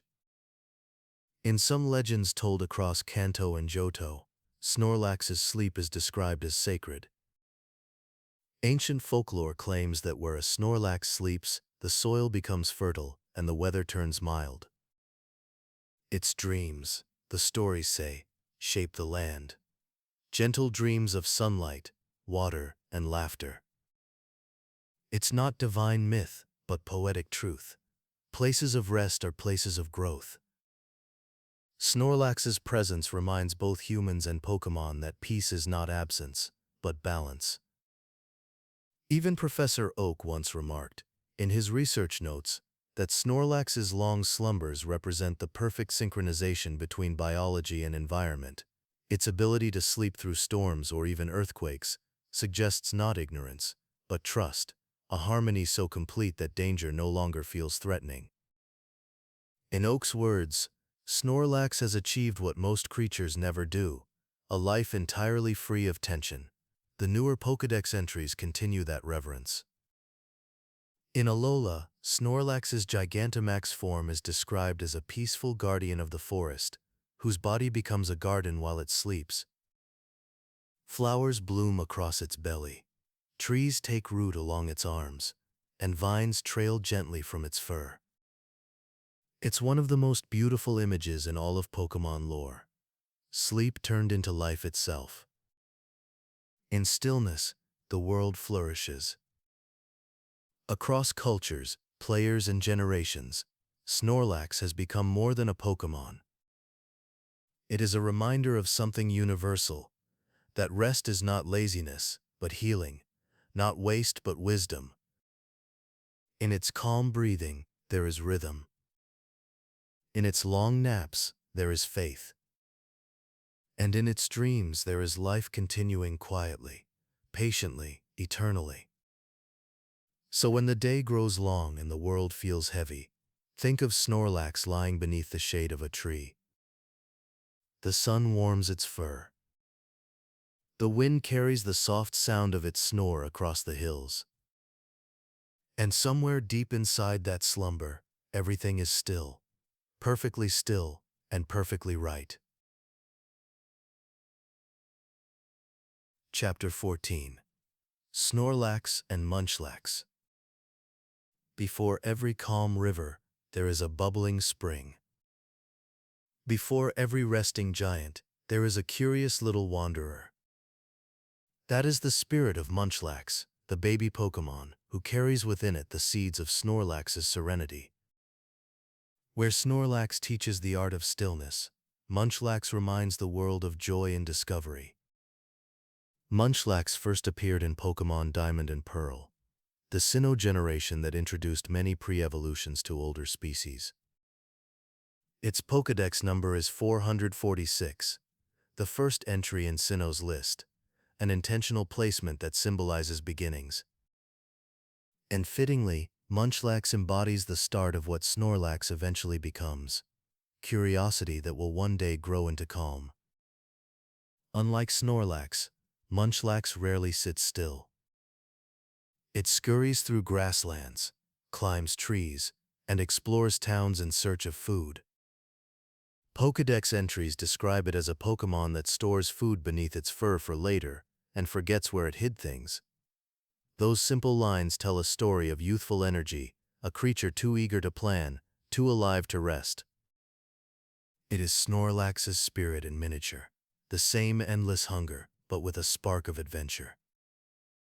In the anime, Munchlax becomes especially memorable through May, one of Ash's traveling companions during the Hoenn and Battle Frontier arcs. She catches her Munchlax after a series of comical attempts, as the little Pokémon keeps sneaking into campsites and stealing food. At first, May is frustrated. It eats everything, sleeps anywhere, and listens only when it wants to. But gradually, she sees something familiar in its stubborn cheer. Like Snorlax, Munchlax never acts from malice. It simply follows its nature, trusting the world to provide what it needs. Through May's contests, Munchlax reveals surprising grace. Despite its clumsy appearance, it performs with energy and charm, earning applause for its enthusiasm. When the spotlight fades, it returns to its favorite pastime, eating quietly and then curling up for a nap.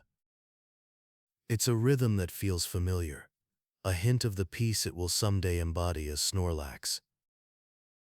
In the games, Munchlax holds a special place among trainers because of how rare and mysterious it is to find.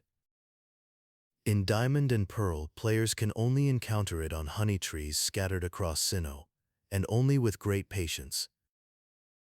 It may take days of waiting before one appears, an ironic twist for a Pokémon that can't stop moving. When it finally evolves, it does so through happiness and experience, not battle power. That evolution method carries meaning. Munchlax doesn't grow by fighting. It grows by learning to rest.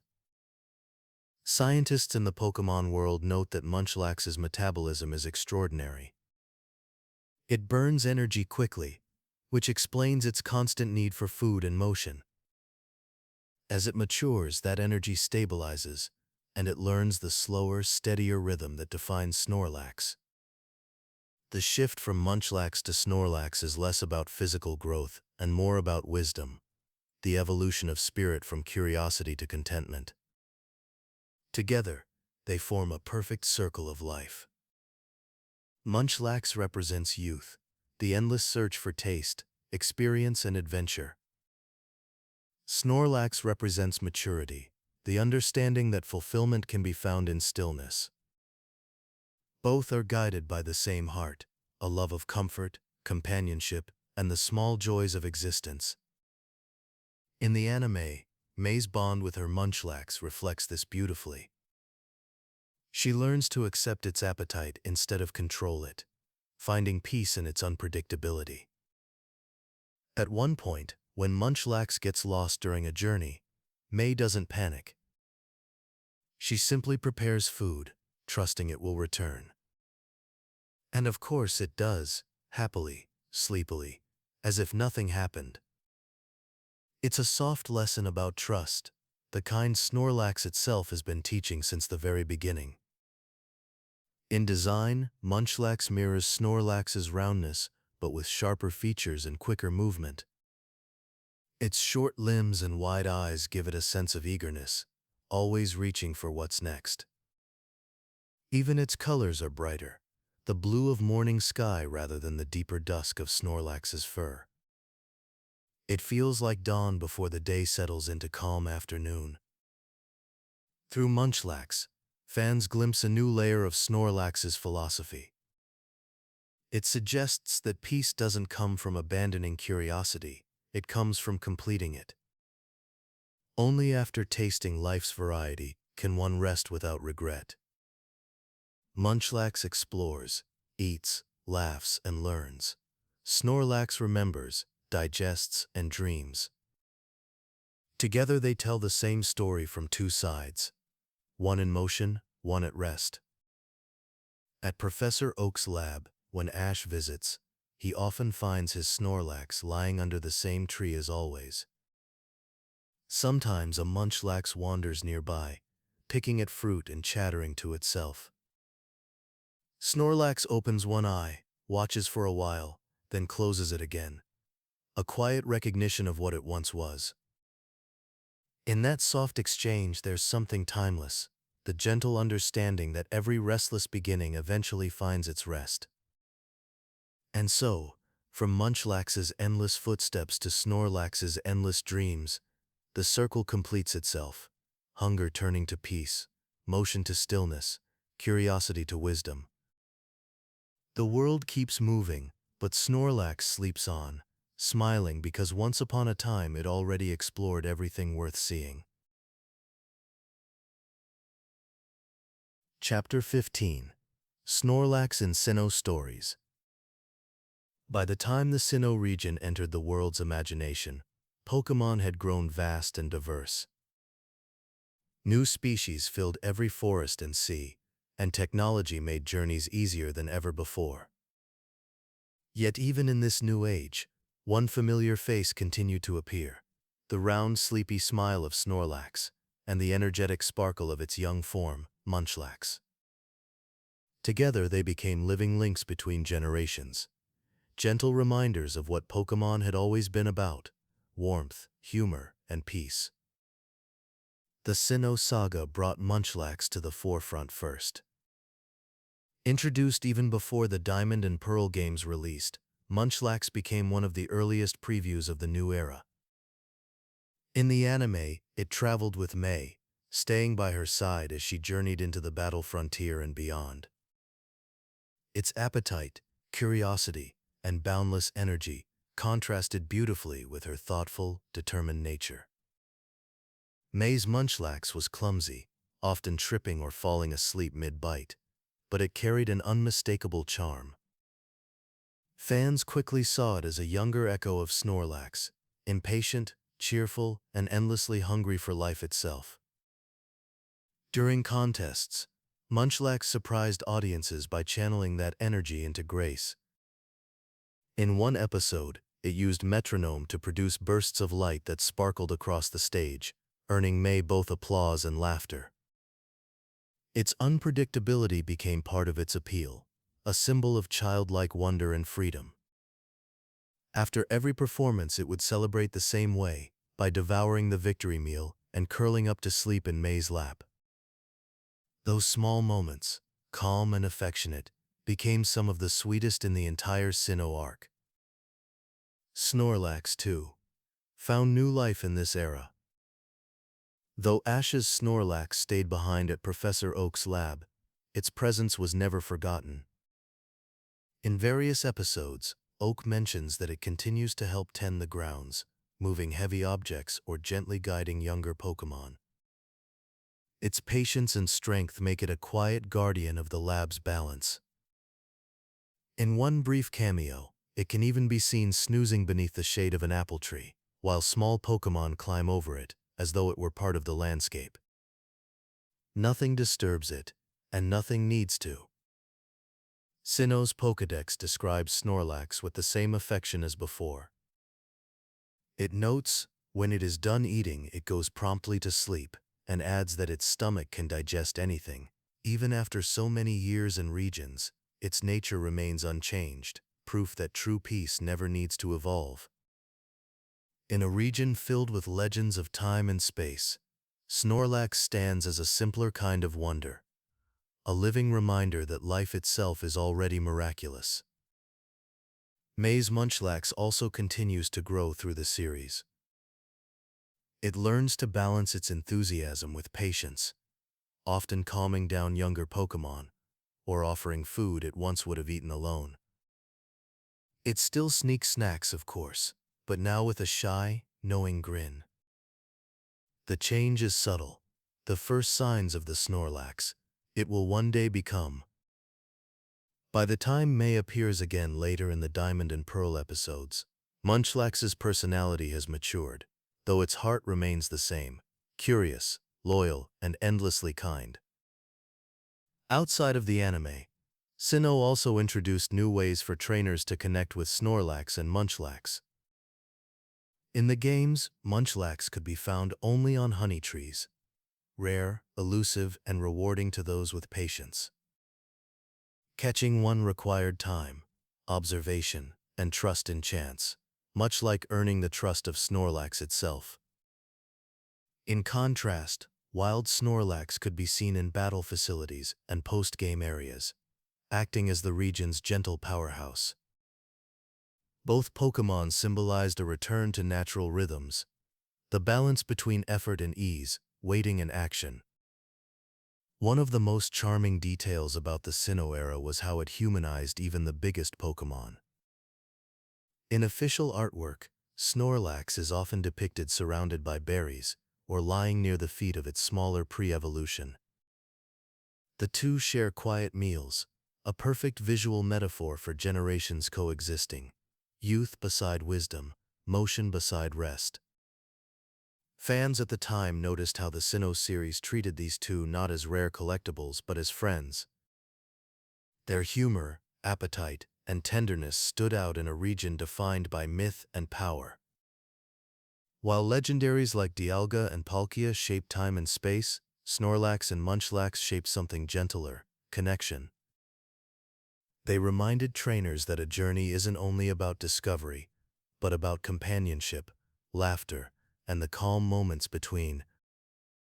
Even now, years later, when fans look back at Sinnoh, they remember not only the battles but the warmth of those small, ordinary scenes. Munchlax stealing snacks, Snorlax napping beside the lake, and the soft music of peace that both seemed to bring wherever they appeared. It's a melody that lingers, quiet, steady, and timeless. And somewhere in the green valleys of Sinnoh, under a soft blanket of clouds, a Snorlax still sleeps. Beside it, perhaps, a Munchlax watches the sky, nibbling on fruit, waiting for the day when it too will learn the secret its elder already knows. That peace isn't something you chase. It's something you grow into. Chapter 16. The Battle Frontier Giant. Every great Pokémon returns when the time feels right. For Snorlax, that moment came during Ash's journey through the battle frontier. A chapter of challenges designed not to test strength alone, but the harmony between trainer and Pokémon. And among all the partners Ash could have chosen, there was one he trusted most when endurance mattered above all else. Snorlax, the gentle titan, awoke once more. The call came from Professor Oak's lab. Ash had already earned several frontier symbols and was preparing to face the battle arena brain. Greta, a skilled martial artist known for her speed, precision, and tactical mastery. Her chosen Pokémon, Medicham and Hariyama, embodied the fighting spirit. Ash needed someone who could meet power with patience, impact with immovable calm. He thought immediately of Snorlax. When Snorlax's Pokeball arrived, it was like an old friend returning from a long nap. The moment it appeared, Snorlax looked around, blinked once, and yawned. Ash laughed softly. "Good to see you again, buddy," he said. That small reunion carried warmth. No tension, no need for reintroduction. They simply understood each other. The battle arena was unlike traditional matches. Trainers had to keep their Pokémon focused under strict time and rhythm, with no room for hesitation. Greta's style was fluid and fast, her Hariyama known for its explosive strength. As the match began, the crowd buzzed with excitement. Snorlax lumbered onto the field, calm as ever, standing still while its opponent roared in challenge. From the first blow, the difference in their styles was clear. Hariyama charged forward with heavy strikes, each one shaking the floor. Snorlax barely moved. It absorbed the impact with its thick body, eyes half closed, waiting. When it finally acted, it was like watching a wave that had gathered strength over time, one massive body slam that shifted the entire arena's energy.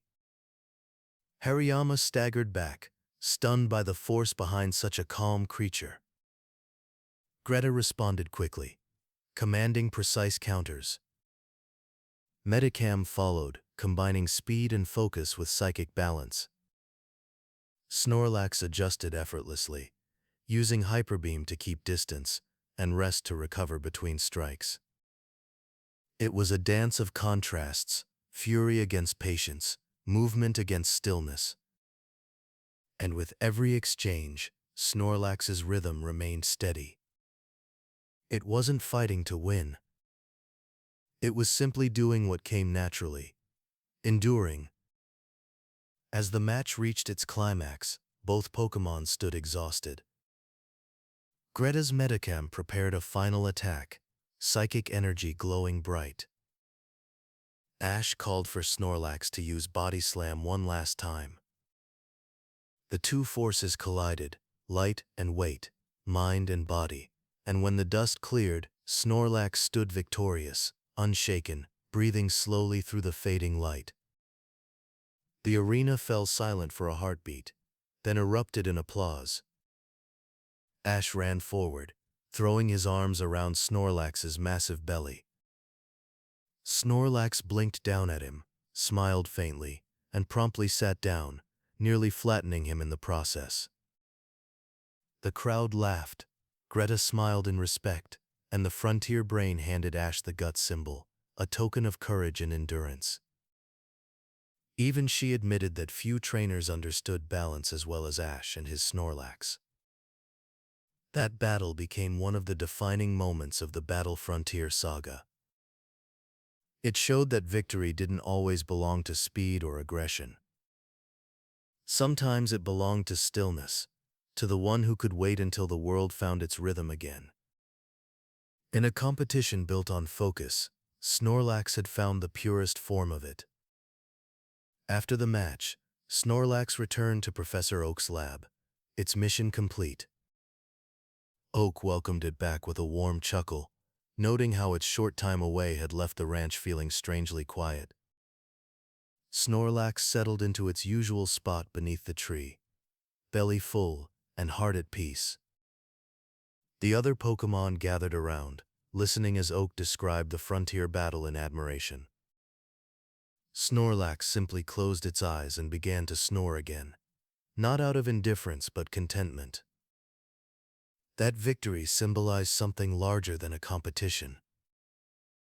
It was proof that peace could prevail in any arena. Snorlax's calm, steady patience had outlasted even the most disciplined opponents, turning its own rhythm of rest into an art form. And when Ash looked back on his journey later, he would often smile at that memory. The moment when his sleeping friend reminded the world that patience too can be a form of power. As evening fell over Oak's lab, Snorlax rolled gently onto its back, the gut symbol gleaming faintly nearby.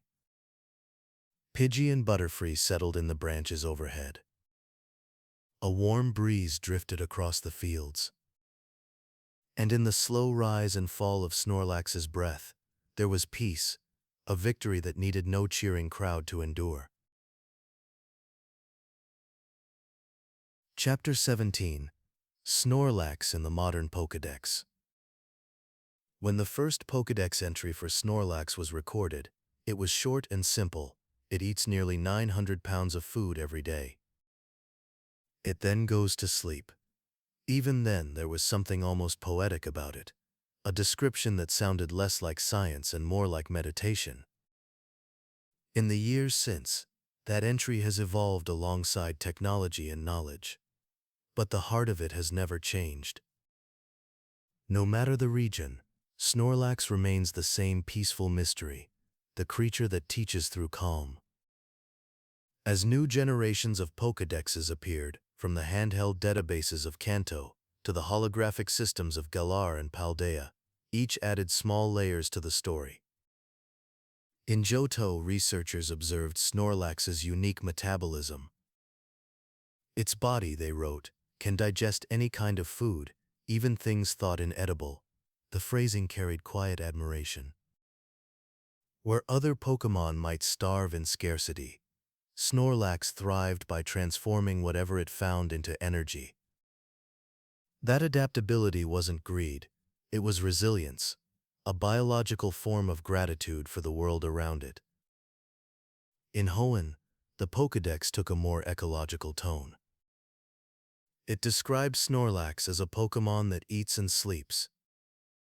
It is not a picky eater, and its stomach can handle anything. Field researchers noted that Snorlax's presence often improved the environment. By eating fallen fruit and rotting plants, it prevented decay from spreading, enriching the soil through natural cycles. When it finally rested, its heavy frame flattened seeds into the ground, helping new growth take root. In nature's quiet arithmetic, Snorlax was balance itself.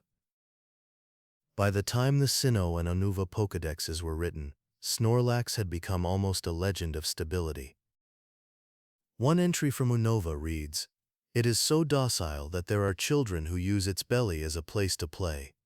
Another from Sinnoh remarks, "Its stomach's digestive juices can dissolve any kind of poison. It can even eat moldy food without worry." To scientists, that meant biological perfection. To poets, it meant harmony, a life without fear. The same theme appears everywhere. Contentment is power. The Kalos and Alola Pokédexes took a more affectionate tone. In Kalos, trainers describe Snorlax as not satisfied unless it eats more than 400 pounds of food each day. The line is written with humor but also respect. In Alola, a region defined by warmth and community, Snorlax is beloved as a peaceful companion. Children there tell stories of Snorlax falling asleep on the beach, its body turning into a playground for Crabrawler and Pikipek. The Pokédex calls it gentle and kind, even when it is massive and strong. Wherever people live close to nature, Snorlax becomes part of that community, a living mountain of calm among waves and palms. In Galar, the research entries took an even more detailed look. The Gigantamax phenomenon revealed that when Snorlax reaches enormous size, it becomes a living garden. Plants sprout and bloom across its body while it sleeps, creating an entire ecosystem on its belly. Researchers marveled at this sight, describing it as a paradise on the back of a resting soul. Here rest itself becomes creation, Snorlax's stillness turning into life. It is perhaps the most powerful expression of the lesson the Pokédex has always taught, that rest and growth are not opposites, but partners. In Paldea, the newest Pokédex returns once again to simplicity. Its description is short, calm, and familiar. It is said to have a big heart as well as a big body. It eats constantly, then falls asleep. After decades of research, the circle has closed. Scientists have added data and technology, but at the end of all that knowledge, Snorlax remains the same. Peaceful. Enduring. Perfectly itself. Across generations, Snorlax's entries together read like verses of a single poem. Each line builds upon the last, not to change the creature, but to understand it more deeply. Where some Pokémon evolve through power or adaptation, Snorlax evolves through understanding, not of itself, but of those who watch it. It teaches that progress doesn't always mean movement. Sometimes it means stillness, repeated until wisdom appears. Trainers who study Snorlax quickly learn this lesson. They begin with data, its height, its weight, its daily cycles, and end with reflection. They realize that what makes Snorlax special cannot be measured in numbers. It's the way it breathes in rhythm with the world, the way its naps seem to quiet the noise of the day. It doesn't seek to be legendary or rare, it simply exists as the truest version of itself. Even now, with holographic Pokédexes capable of displaying its heartbeat and metabolism in real time, the same wonder remains. Snorlax continues to defy the world's hurry. It teaches by example that being alive does not mean being busy, it means being balanced. And so the Pokédex continues to describe it, generation after generation, never trying to change its story, only to retell it. For Snorlax, there is no need for new forms or legends. Its legacy is rest. Its lesson, timeless. Under the shade of an old oak, a Snorlax breathes deeply, surrounded by the gentle buzz of nature. The Pokédex hums quietly in a trainer's hand, displaying data that says little of its true essence. But for those who listen beyond the numbers, the message is clear. This is peace, recorded in the language of life itself. Chapter 18. The Sleeping Roads of Kalos. By the time the Kalos region was discovered, the world of Pokémon had grown vast and dazzling.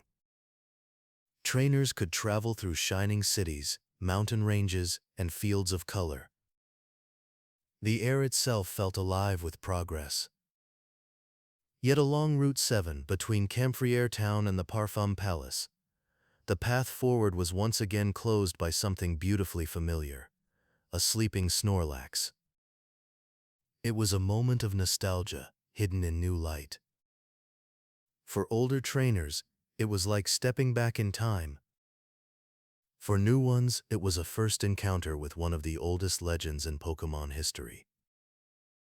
There it was again, the calm giant, lying across the bridge with its arms folded, chest rising and falling like a tide. Birds perched on its belly. The river below whispered softly around it. And a sign nearby read, "A Pokémon is asleep and blocking the way." To anyone who had once journeyed through Kanto, the message felt like an echo from the past. But in Kalos, the story unfolded differently. Trainers learned from locals that a noble family in Parfum Palace held the key to awakening it, a Poké flute once used in ancient ceremonies. This flute, passed down through generations, had long been considered a cultural treasure, played only on special occasions. The idea that it would be used to awaken a single Pokémon felt almost sacred. When the trainer arrived at the palace, they found the Lord and his Furfrou preparing for a grand event. Only after completing a task and retrieving the instrument did the music return to the bridge. Standing before the sleeping Snorlax, the nobleman raised the flute, and the melody began, the same gentle song that had once filled the valleys of Kanto. Its notes floated over the water, mingling with the morning breeze. Snorlax stirred, blinked, and sat up slowly, just as it always had. It yawned once, stretched, and then turned toward the trainer with calm curiosity. The battle that followed was not fierce but dignified, a respectful meeting between generations. Snorlax was strong, as always, but not aggressive. Its attacks were deliberate, its movements careful, as if remembering a rhythm older than the land itself. And when the fight ended, whether caught or released, the world felt lighter. The bridge opened once more, the music faded, and life moved gently forward.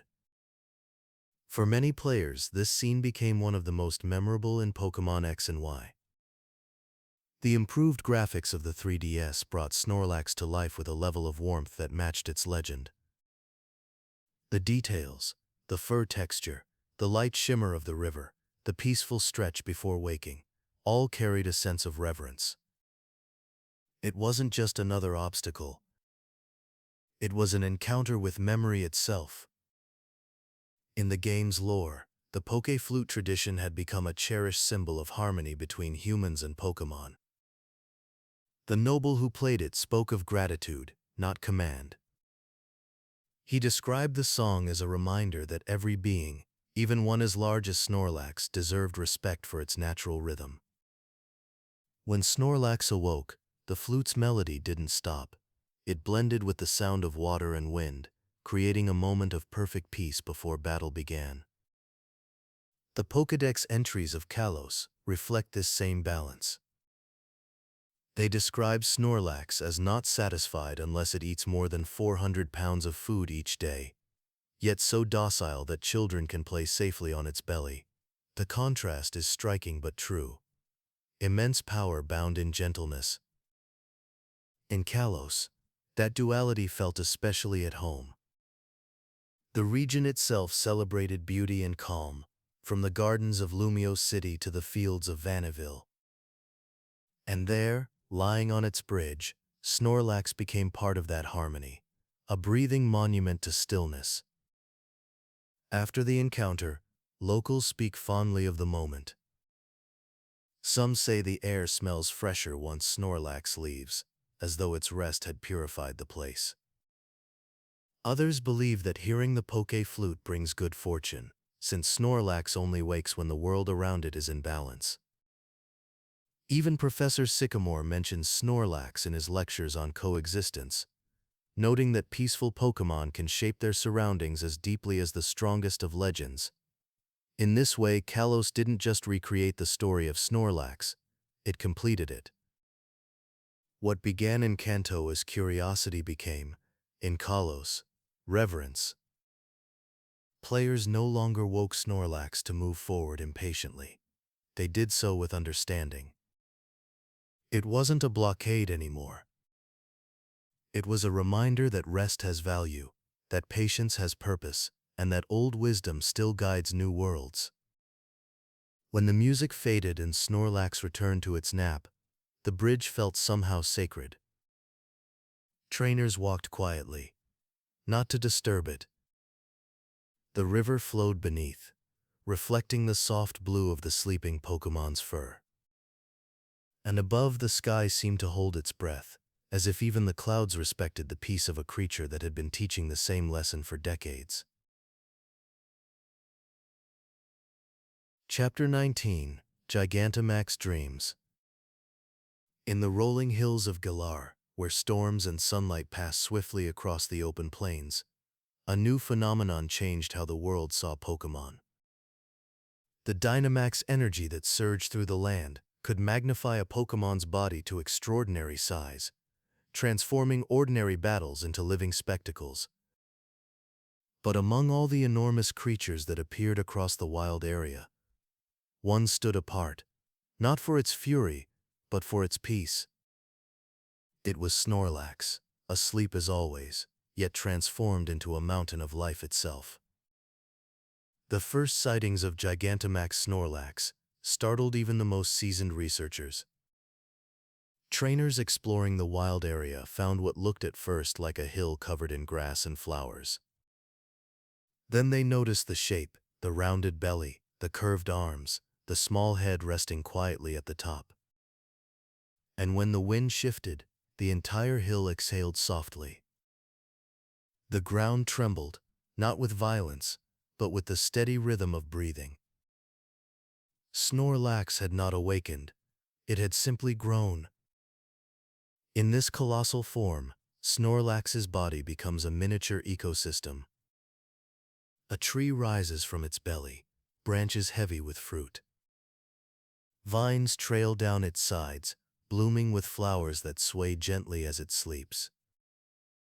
Small plants and moss grow across its fur, nourished by the energy of its calm. The Galar Pokédex describes it with reverence. While it's in Gigantamax form, an entire forest springs up on its belly, and it's said that some small Pokémon make their homes there. Unlike other Gigantamax Pokémon, which radiate intensity or aggression, Snorlax remains still. It does not rampage or roar. It slumbers quietly, embodying the balance between immense power and perfect serenity. Even in its titanic state, it harms nothing. Trainers approach it cautiously, not because it is dangerous, but because the sight of such peaceful magnitude fills them with awe. When Snorlax stirs in this form, the world seems to move with it. A single motion of its arm creates gusts of wind that ripple through the wild area. Its tail shifts the earth like a slow wave. And yet its demeanor never changes. It smiles faintly in its sleep, its breathing slow and rhythmic, the tree on its belly swaying gently with each exhale. To watch it is to witness a living harmony, nature at rest, but still alive with quiet strength. Trainers who battled Gigantamax Snorlax during max raid battles quickly realized that even its attacks reflected this theme of balance. Its exclusive move, G-Max Replenish, restored berries consumed earlier in the fight. While most Gigantamax moves displayed explosive power, Snorlax's ability was restorative, nourishment instead of destruction. It fed rather than devoured, healed rather than harmed.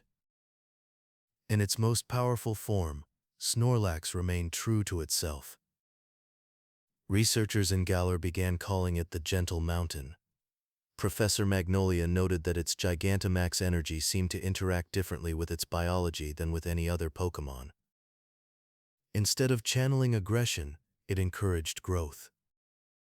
Magnolia described the process as life amplifying life. Dynamax energy turned inward, nurturing instead of expanding outward. Under her observation, plants growing on a Gigantamax Snorlax remained healthy long after the transformation ended, suggesting that its resting energy lingers like sunlight. Culturally, this version of Snorlax inspired a new wave of reverence. Artists painted it as a symbol of coexistence, the image of a sleeping creature sustaining a whole ecosystem on its body. Children across Galar nicknamed it the Dream Garden. In art books and fan sketches, they imagined tiny Pokémon playing in the grass above its heart, listening to its slow, comforting heartbeat. It became more than a phenomenon. It became a metaphor for the Pokémon world itself, power guided by peace. In the Isle of Armor and the Crown Tundra expansions, trainers sometimes found traces of Snorlax's massive footprints near berry groves, suggesting that it wandered briefly before lying back down. Even its movements, slow and rare, reshaped the land gently. When it finally settled again, flowers grew where it had rested. As Professor Magnolia wrote, "It doesn't leave scars on the earth, only gardens." The Gigantamax form also deepened how fans understood Snorlax's spirit. For decades, it had symbolized rest. Now, it symbolized restoration. While other Pokémon used power to dominate, Snorlax used stillness to sustain. Its massive presence did not overwhelm the world. It healed it. That quiet inversion of what power means may be the truest reflection of Snorlax's character. When the Dynamax storms eventually calmed, Gigantamax Snorlax became rarer. Trainers who encountered it spoke softly about the experience, like travelers describing a dream. They recalled standing beneath its shadow, feeling small but safe, as though the earth itself were breathing beside them. And in that hush, as the vines rustled gently in the breeze, the entire world seemed to rest with it. The image endures, a slumbering giant covered in trees and flowers, vast yet peaceful, still teaching the same lesson it always has. That even in a universe filled with movement and change, the greatest strength remains the simplest: to live in harmony, to nourish life, and to dream without end. Chapter 20: Snorlax in the Modern World. When the world of Pokémon stepped beyond screens and into everyday life, one Pokémon was waiting for that moment more than any other. It did not rush toward it. It did not prepare. It simply opened one eye, yawned, and welcomed the world as it always does, with quiet acceptance. That Pokémon was Snorlax. In Pokémon GO, Snorlax became one of the earliest and most beloved giants to appear in the wild. When the game launched in 2016, trainers everywhere shared the same story. Walking through cities and towns, their screens suddenly filled with the shape of something enormous, sleeping gently in unexpected places. For some, it appeared in parks or near rivers. For others, it blocked roads or bridges, just like in the old Kanto adventures. Wherever it appeared, people stopped, smiled, and gathered, not to fight fiercely, but to marvel. Catching Snorlax in Pokémon GO became a small celebration. Its calm expression and slow rolling movements contrasted beautifully with the frantic pace of players rushing from one Pokéstop to the next. Many took photos beside it in augmented reality mode. Snorlax sleeping under trees, beside fountains, even in busy streets where the digital and real worlds met. For a moment, people paused, imitating its pose, lying down beside it with laughter. Snorlax had done what it always does best: reminded the world to slow down. Over the years, Niantic and the Pokémon Company honored this calm icon through special events. In 2019, Snorlax Asleep appeared worldwide as a limited-time encounter. Players found it lying peacefully on the map, eyes closed, hands folded, snoring softly. Those who caught it received a Snorlax that would always remain in that sleeping pose, a permanent reminder that even in a game about movement, rest has its place. The event was so popular that it became an annual theme for relaxation weekends and sleep awareness promotions. Snorlax began appearing at real-world festivals, resting on giant inflatable cushions in shopping malls, parks, and conventions. Children climbed onto its belly for photos, their laughter echoing through the air. Adults smiled quietly, remembering how it once blocked their way in Kanto, and now seemed to block time itself, just long enough to breathe. Then came Pokémon Sleep, a game that felt as though it had been designed entirely in Snorlax's honor. Released in 2023, it transformed rest into gameplay, encouraging players to track their sleep patterns and care for a Snorlax that grows stronger as they rest longer. Instead of training through battles, the goal was to nurture through calm. Each morning, players woke to find Snorlax surrounded by Pokémon drawn to its aura of tranquility. Jigglypuff, Slowpoke, Pikachu, all gathered near its warmth. In this new world, Snorlax became more than a companion. It became a reflection of the player's well-being. The longer you rested, the more energy Snorlax gained, feeding on your peace instead of your effort. Its daily progress felt like a gentle reminder that taking care of oneself is as important as any victory. The Pokédex within the app describes it lovingly. Snorlax sleeps peacefully beside you, its steady breathing setting the rhythm of your dreams. The success of Pokémon Sleep turned Snorlax into a symbol of health and mindfulness across the Pokémon Company's outreach. It appeared in public art installations, plush lines, and even official wellness collaborations. At sleep expos in Japan, life-size Snorlax displays filled rooms with soft music inspired by the Poké flute melody. Visitors described feeling comforted, as though the very presence of Snorlax slowed their pulse. It was no longer just a character, it was an atmosphere. Beyond games, Snorlax became part of culture. Its image appeared on clothing, cafe menus, yoga mats, and lullaby playlists. The Pokémon Cafe in Tokyo even introduced Snorlax naptime pancakes, shaped like its gentle smile. Everywhere it appeared, the message stayed the same. Rest is not idleness, it's harmony. In an age defined by motion, Snorlax represents the opposite truth, that peace itself can be active. When the world rushes, it teaches stillness. When the world worries, it breathes. Its calm spreads like a song that never grows old, one whose melody can be felt in every version of the Poké flute. At global Pokémon festivals, fans often gather around the giant Snorlax statues at sunset. Music plays softly, lanterns glow, and people sit quietly, watching the inflatable giant sway gently in the wind. Some close their eyes and listen to the hum of the crowd, the laughter of children, and the sound of the breeze. And for a few moments, the entire world seems to share the same rhythm, steady, peaceful, unhurried. Through Pokémon GO, Pokémon Sleep, and beyond, Snorlax has become more than a character in a story. It's a living philosophy. It reminds us that even in modern life, in cities filled with lights, noise, and speed, rest still has meaning. Peace still has power. And sometimes all the world needs is a single steady breath from a creature who has never forgotten how to dream. As the night settles, Snorlax rests once again, eyes closed beneath digital stars and real ones alike. The screens fade, but the message remains.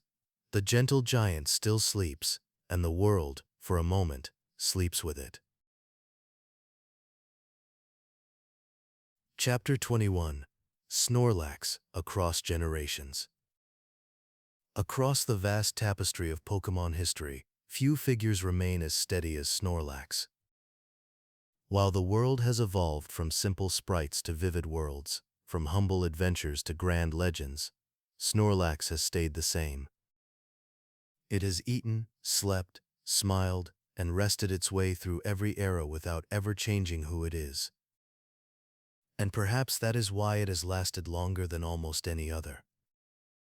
In a universe that celebrates transformation, Snorlax endures by staying still. The timeline of Pokémon is measured in generations, each marked by new regions, new technology, and new ideas. But Snorlax has appeared in them all, sometimes in the spotlight, sometimes quietly in the background, always unmistakable. In Kanto, it blocked the road, reminding players to pause. In Johto, it bridged the regions, guarding the entrance to Diglett's cave like a sleeping gatekeeper between old and new. In Hoenn and Sinnoh, it lived peacefully in reserves, a creature of comfort amid expanding ecosystems. In Unova, Kalos, and Alola, it returned again, not as a challenge but as a friend, each appearance softer, more symbolic. And in Galar and Paldea, its legend continued, vast and gentle, a constant among change. Each time Snorlax appeared, it brought with it a small but powerful feeling, calm recognition. Players who saw it smiled instinctively. It didn't need new abilities or dramatic reinventions. Its story had already been written perfectly the first time, a lesson repeated across generations in slightly different words. Eat well, rest deeply, harm none, and let the world move at its own pace. Even in the mainline games, Snorlax remains a treasured constant. It's often one of the first powerful Pokémon new players can catch, teaching patience through the challenge of waking it, and kindness through the joy of caring for it. It's both an introduction and a reunion, a creature that belongs equally to childhood and adulthood, to nostalgia and discovery. In every generation, it bridges those worlds.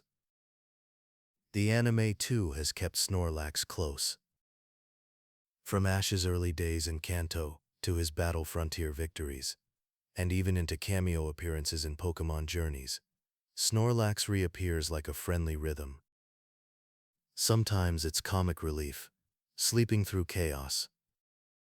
Sometimes it's a quiet symbol of loyalty, returning to fight by Ash's side when needed most. And sometimes it's simply there in the background, a familiar shape reminding viewers that peace is never far away. In the trading card game, Snorlax's image has evolved artistically, while its essence remains the same. Its earliest cards showed it lying peacefully, eyes half shut. Later prints expanded that image into forests, meadows, and Gigantamax scenes. Some special cards even feature Snorlax sleeping under cherry blossoms, or sharing food with smaller Pokémon.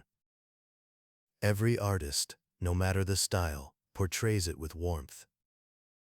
There are no menacing Snorlax cards, only gentle ones. Even in competition, its presence feels like a pause between battles, a breath of calm amid the noise. Over time, Snorlax has grown to represent something larger than itself. It is one of the few Pokémon that generations of fans, children, adults, parents, and grandparents all recognize instantly. Its shape is simple, its expression universal. It asks for nothing and gives peace in return. Even people who have never played the games or watched the anime know the image, a giant sleepy creature lying contentedly in the grass. In that way, Snorlax has transcended Pokémon to become a symbol of comfort itself. When new regions are announced, fans often wonder if Snorlax will appear. And when it does, there's always the same response, a smile, a sigh of relief, as if to say, the world is right again. Snorlax's return means continuity. It means that no matter how much changes, some things will always rest exactly where they belong. The world around it may move faster now, graphics sharper, battles quicker, stories grander, but Snorlax still sleeps in the same sunlight.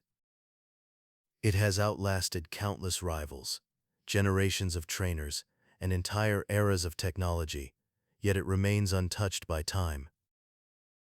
And that perhaps is its quiet magic.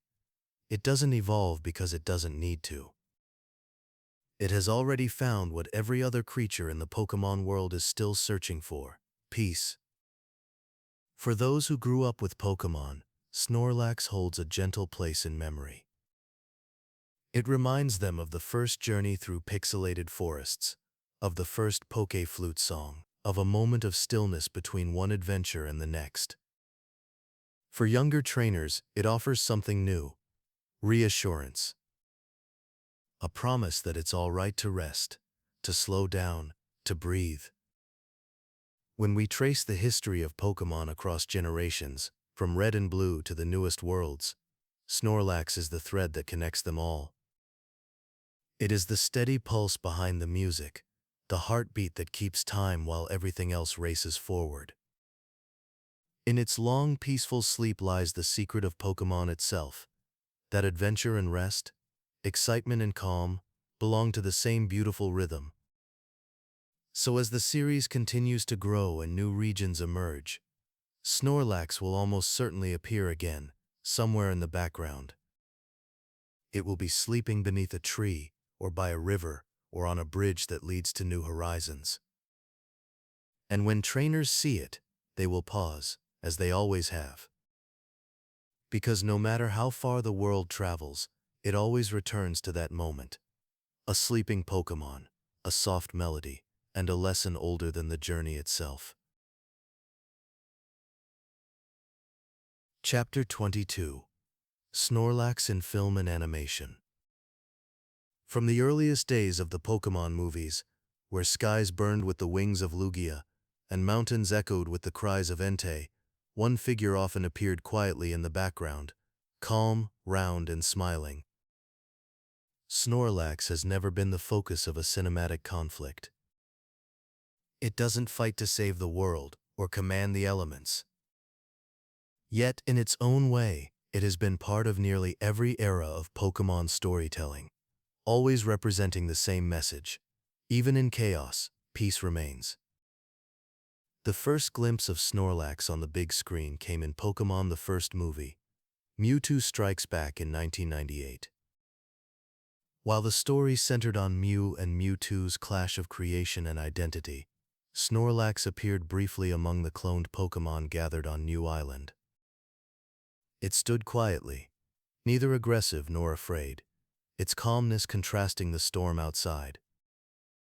When the waves rose and the wind howled, Snorlax simply braced itself, shielding smaller Pokémon from debris, a simple protective act unnoticed by many viewers, but deeply fitting for its nature.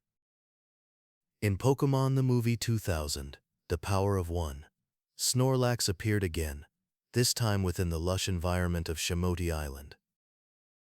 As legendary birds clashed and storms threatened the world, Snorlax helped stabilize the local ecosystem.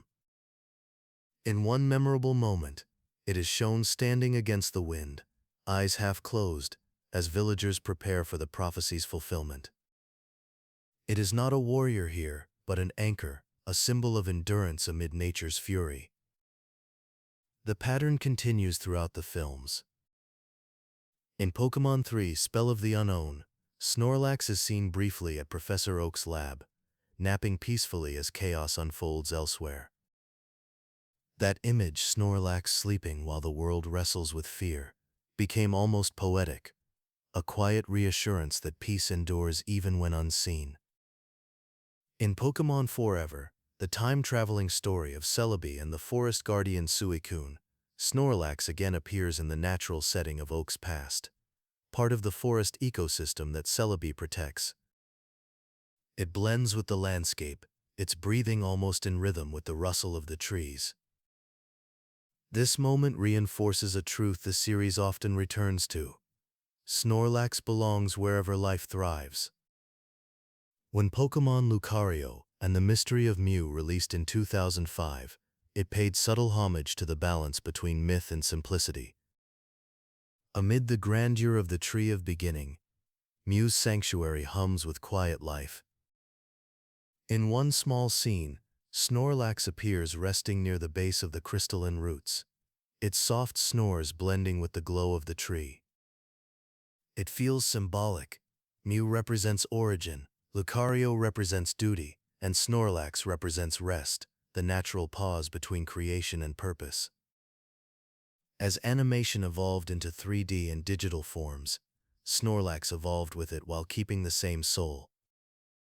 In Pokémon Detective Pikachu 2019, its brief appearance brought smiles to fans everywhere.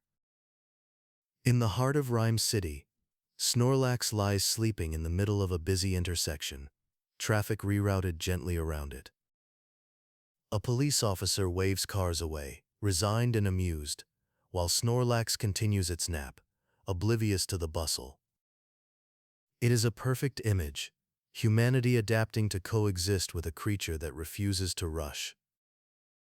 Even in a live-action world, Snorlax's calm remains absolute. In Pokémon Journeys the series, its cinematic quality animation brought another memorable moment. Ash and Go encounter a Gigantamax Snorlax, sprawled across a grassy field, flowers and trees growing on its belly. Trains are delayed because it lies across the tracks, but no one feels anger, only awe. The two trainers find a way to guide it safely back to the wild before it wakes. That episode, often titled A Little Rest, became one of the most beloved in the series. A story without villains, resolved through respect rather than force. Across the decades of Pokémon film and animation, Snorlax's role has remained consistent. It does not chase drama or command attention. Its appearances are short, but their tone is unmistakable. Where Snorlax is, peace follows. Its scenes act as visual rests, moments that slow the story's rhythm, inviting the audience to breathe before the next burst of adventure. Directors and animators often use Snorlax this way deliberately. In interviews, storyboard artists have described it as a visual pause, a reminder that Pokémon stories are not only about movement, but about harmony. Even a few seconds of Snorlax sleeping can change the mood of a scene, grounding the viewer in calm. In official film art books, sketches often show Snorlax drawn at the edge of meadows, beneath trees, or by rivers, always part of nature's composition, never apart from it. It's treated not as a comedic mascot, but as a motif of stillness, a visual anchor that holds the world steady. Through years of evolving animation styles from hand-painted cells to digital modeling, that essence has never faded. Across more than 25 films, specials, and animated shorts, Snorlax has remained one of the most universally recognized presences in the background. It doesn't need dialogue or even movement. Its quiet is enough. In a universe filled with endless motion, it provides the still point around which everything else turns. When the lights dim after each film and the credits roll, fans often notice a familiar face among the closing images. Snorlax, asleep beneath the stars, the world safe around it. It is both ending and beginning, the final deep breath before the dream continues. So whether in the epic skies of the Power of One, the crystalline halls of Lucario's world, or the city streets of Rhyme, Snorlax remains the same, resting, smiling, and holding space for peace. Its story on film may be quiet, but it's one that never ends. Because as long as there are stories to tell, there will always be a moment when the camera lingers on a single sleeping giant, and everything feels right again. Chapter 23: Snorlax in the Trading Card Game. When the Pokémon trading card game first reached the world in 1999, each card carried not just numbers and moves, but personality. Among the earliest and most beloved of them all was Snorlax, a creature so calm that even on glossy cardstock it seemed to be halfway asleep. In the base set 2 and Jungle expansions, its artwork showed the same image that had already charmed players in the games and anime. A giant round Pokémon lying contentedly on its back, smiling faintly as if it could nap through eternity. The original Jungle Snorlax card quickly became a favorite. It was a colorless basic Pokémon with an impressive 160 HP, astonishing for its time. Its moves were Body Slam and Thick Skin, emphasizing endurance over aggression. Players used it as a wall of patience, a Pokémon that could absorb endless hits while the rest of the deck recovered. Even competitively, it mirrored its in-universe character, slow, strong, and impossible to ignore. Collectors loved it for a different reason. The illustration by Ken Sugimori radiated softness, smooth shading, closed eyes, a faint warmth that made Snorlax feel alive even in print. It wasn't fierce like Charizard, or majestic like Articuno. It was gentle, familiar, and quietly powerful. In early tournaments, when players flipped their Snorlax card onto the table, opponents often smiled. Everyone recognized it, the sleeping giant that could not be rushed. As the TCG evolved through new generations, Snorlax returned again and again, each time reimagined through a new artistic lens. In the Neo series, it appeared heavier, more textured, lounging among piles of food. In the X Fire Red and Leaf Green expansion, it looked brighter and rounder, celebrating nostalgia for Kanto's roads. In Diamond and Pearl Secret Wonders, it sat peacefully in a sunlit field, eyes open just enough to notice a butterfly floating by. Every version told the same story: quiet happiness in different settings. During the black and white and XY eras, artists began to experiment with scale. Snorlax was shown sleeping beside rivers, under cherry trees, or filling nearly the entire frame of the card. One special illustration from XY Breakthrough depicted it lying in a grassy valley surrounded by flowers, the sunlight touching its fur. Collectors praised that piece as one of the calmest images in the game, a painting that seemed to breathe. Then came Snorlax VMAX and Sword and Shield. For the first time, TCG players saw Snorlax in its Gigantamax form, enormous, serene, and covered in greenery. Its card text described Gmax Fall, a move reflecting the power of nature itself. But what made the card special was the art. A tree and forest blooming across its belly, tiny Pokémon resting on its body like inhabitants of a peaceful world. It was a landscape more than a battle card, a reflection of how Snorlax had grown into a mythic symbol of calm creation. When pulled from a booster pack, the card shimmered softly with rainbow foil, as if glowing from within. Alternate art versions pushed this serenity even further. One card from Sword and Shield, Chilling Rain, showed Snorlax bathed in golden light, eyes closed, surrounded by small Pokémon sharing fruit beside it. Another, from promotional releases, captured the moment of waking, a single yawn beneath a rising sun. Each piece of art carried a painter's respect, portraying Snorlax not as a fighter but as an atmosphere. Even competitive players, focused on numbers and efficiency, often kept Snorlax cards for comfort. Its ability Gourmandize in Sword and Shield let players draw cards by ending their turn, a move perfectly fitting its theme. It encouraged slowing down, resting, and preparing carefully before striking again.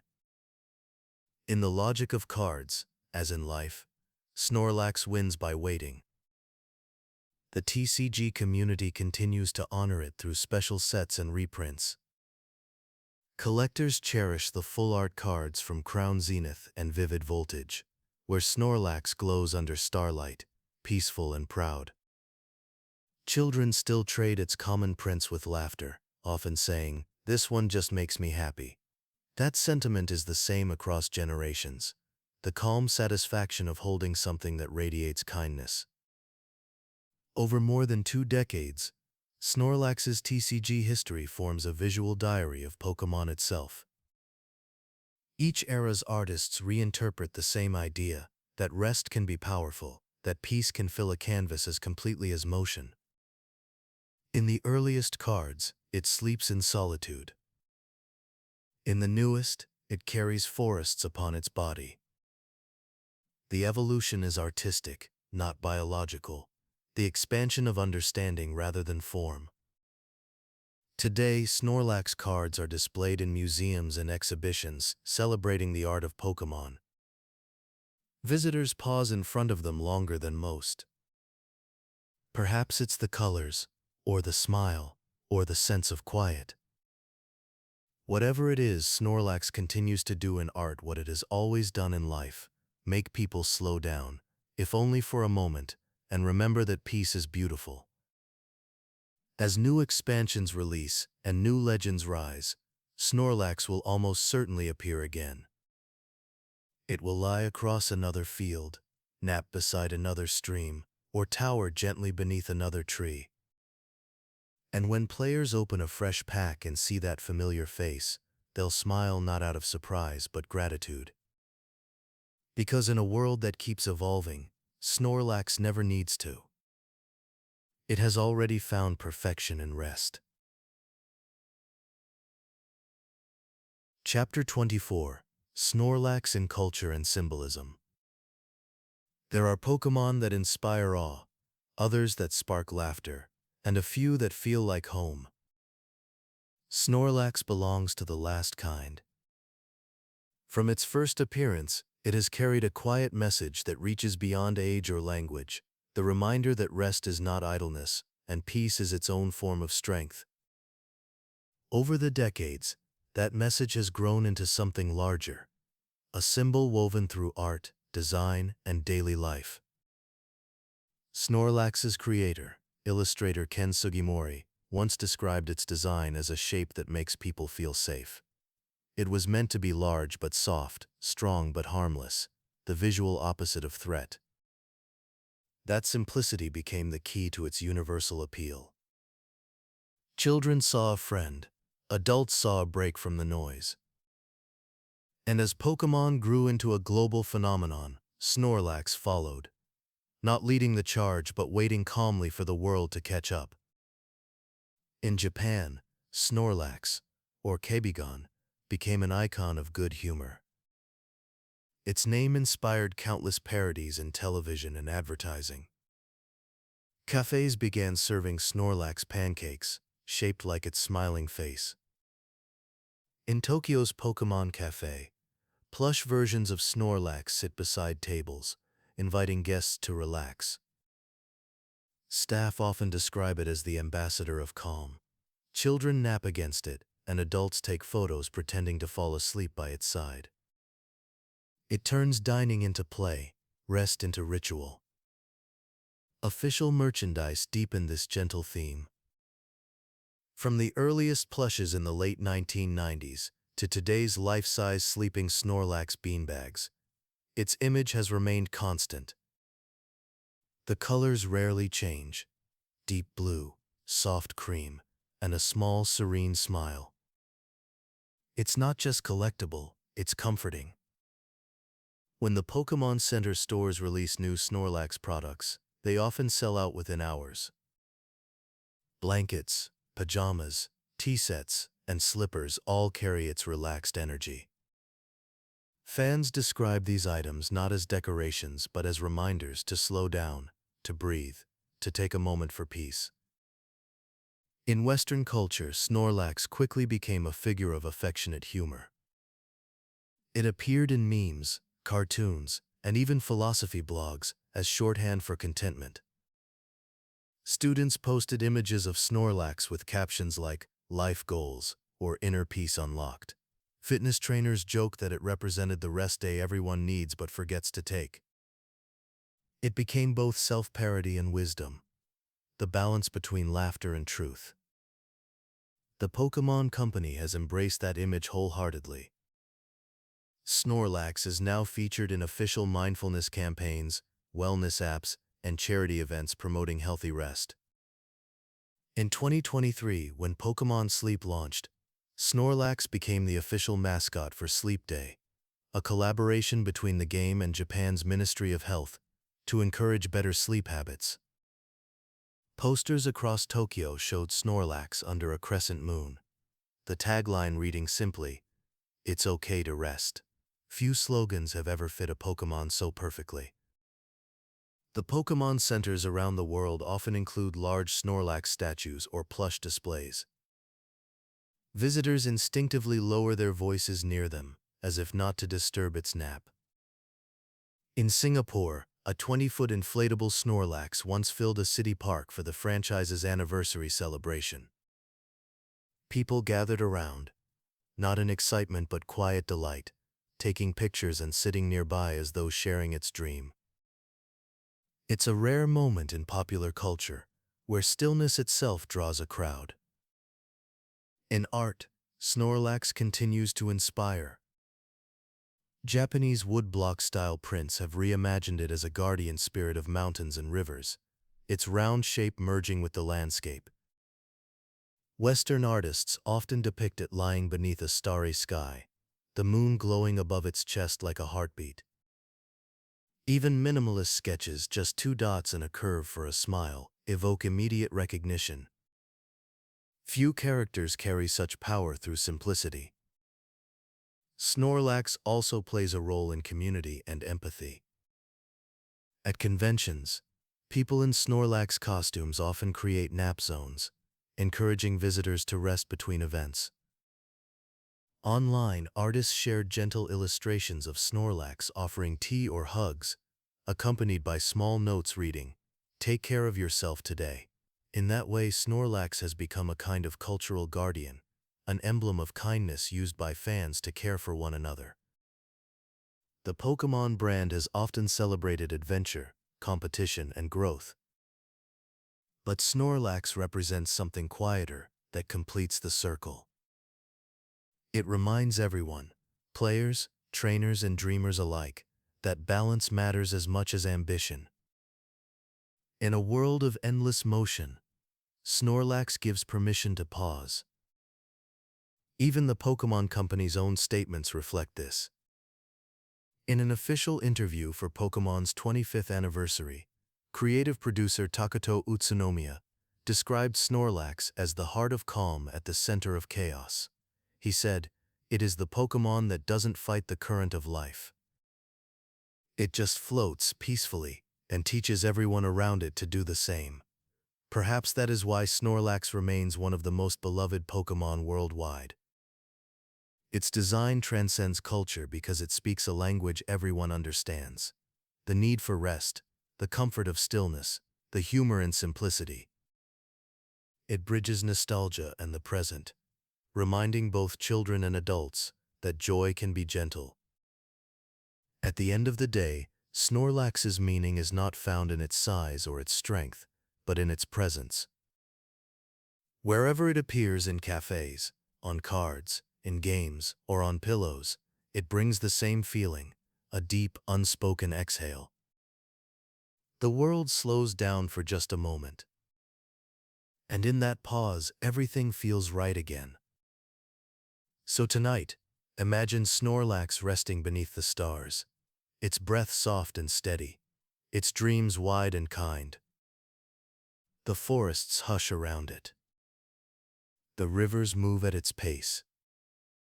And far beyond the games, beyond the art and stories, the lesson remains. Peace is not something you chase. It's something you remember. Chapter 25. The Science of Sleep. Snorlax may be a creature of dreams, but it was born from science, from the quiet study of how life balances hunger, energy, and rest. When Game Freak designers first conceived the Pokémon world, they didn't want every species to be fierce or fast. They wanted some to represent nature's slower truths. And few truths are older than the cycle of eating and sleeping, the rhythm that sustains all living things. Ken Sugimori and the Game Freak team have spoken about Snorlax's origins with simple affection. It was inspired partly by real animals known for their calm endurance. Bears before hibernation, sea lions resting on rocks, even domestic cats sprawled lazily in sunlight. But the personality behind it came from within the studio itself. Programmer Koji Nishino, famous for his love of food and naps, became the model for Snorlax's demeanor. Colleagues joked that if Pokémon were real, Nishino would already be one. So they turned that warmth into design. A huge body, soft features, and an expression that says life is good exactly as it is. From a biological perspective, Snorlax represents perfect metabolic efficiency. Its Pokédex entries describing digestion of any kind of food, even rotten or toxic ones, mirror the real-world traits of omnivores like pigs and bears, whose complex stomach acids can neutralize bacteria. That ability ensures survival through abundance and scarcity alike. In Pokémon's ecology, Snorlax plays a similar role, recycling nutrients, keeping forests clean, and spreading seeds through the soil where it rests. In nature as in lore, stillness sustains life. Snorlax's enormous size, over 1,000 pounds, aligns with a principle known as the metabolic scaling law. In simple terms, larger creatures often burn energy more slowly relative to their size. That means they can survive longer on stored fuel, making rest a form of efficiency rather than laziness. A bear's long winter sleep, for example, conserves energy while preserving strength. Snorlax's endless naps follow that same logic. It's not wasting time, it's perfecting balance. Its feeding habits echo another natural cycle, hyperphagia, the intense feeding period before hibernation. Real animals gorge themselves to store fat that will later sustain them during dormancy. In Snorlax's case, this behavior is continuous, an eternal equilibrium between feast and rest. What seems comical becomes biological truth. Each enormous meal powers another deep restorative sleep. Even its temperament has a basis in real behavioral science. Large animals with no natural predators often evolve gentle dispositions. Aggression is unnecessary when size alone ensures safety. Snorlax's docility follows that pattern perfectly. It doesn't need to fight to survive. Its peace is confidence, not indifference. The Pokémon world often hints at how closely human life mirrors these patterns.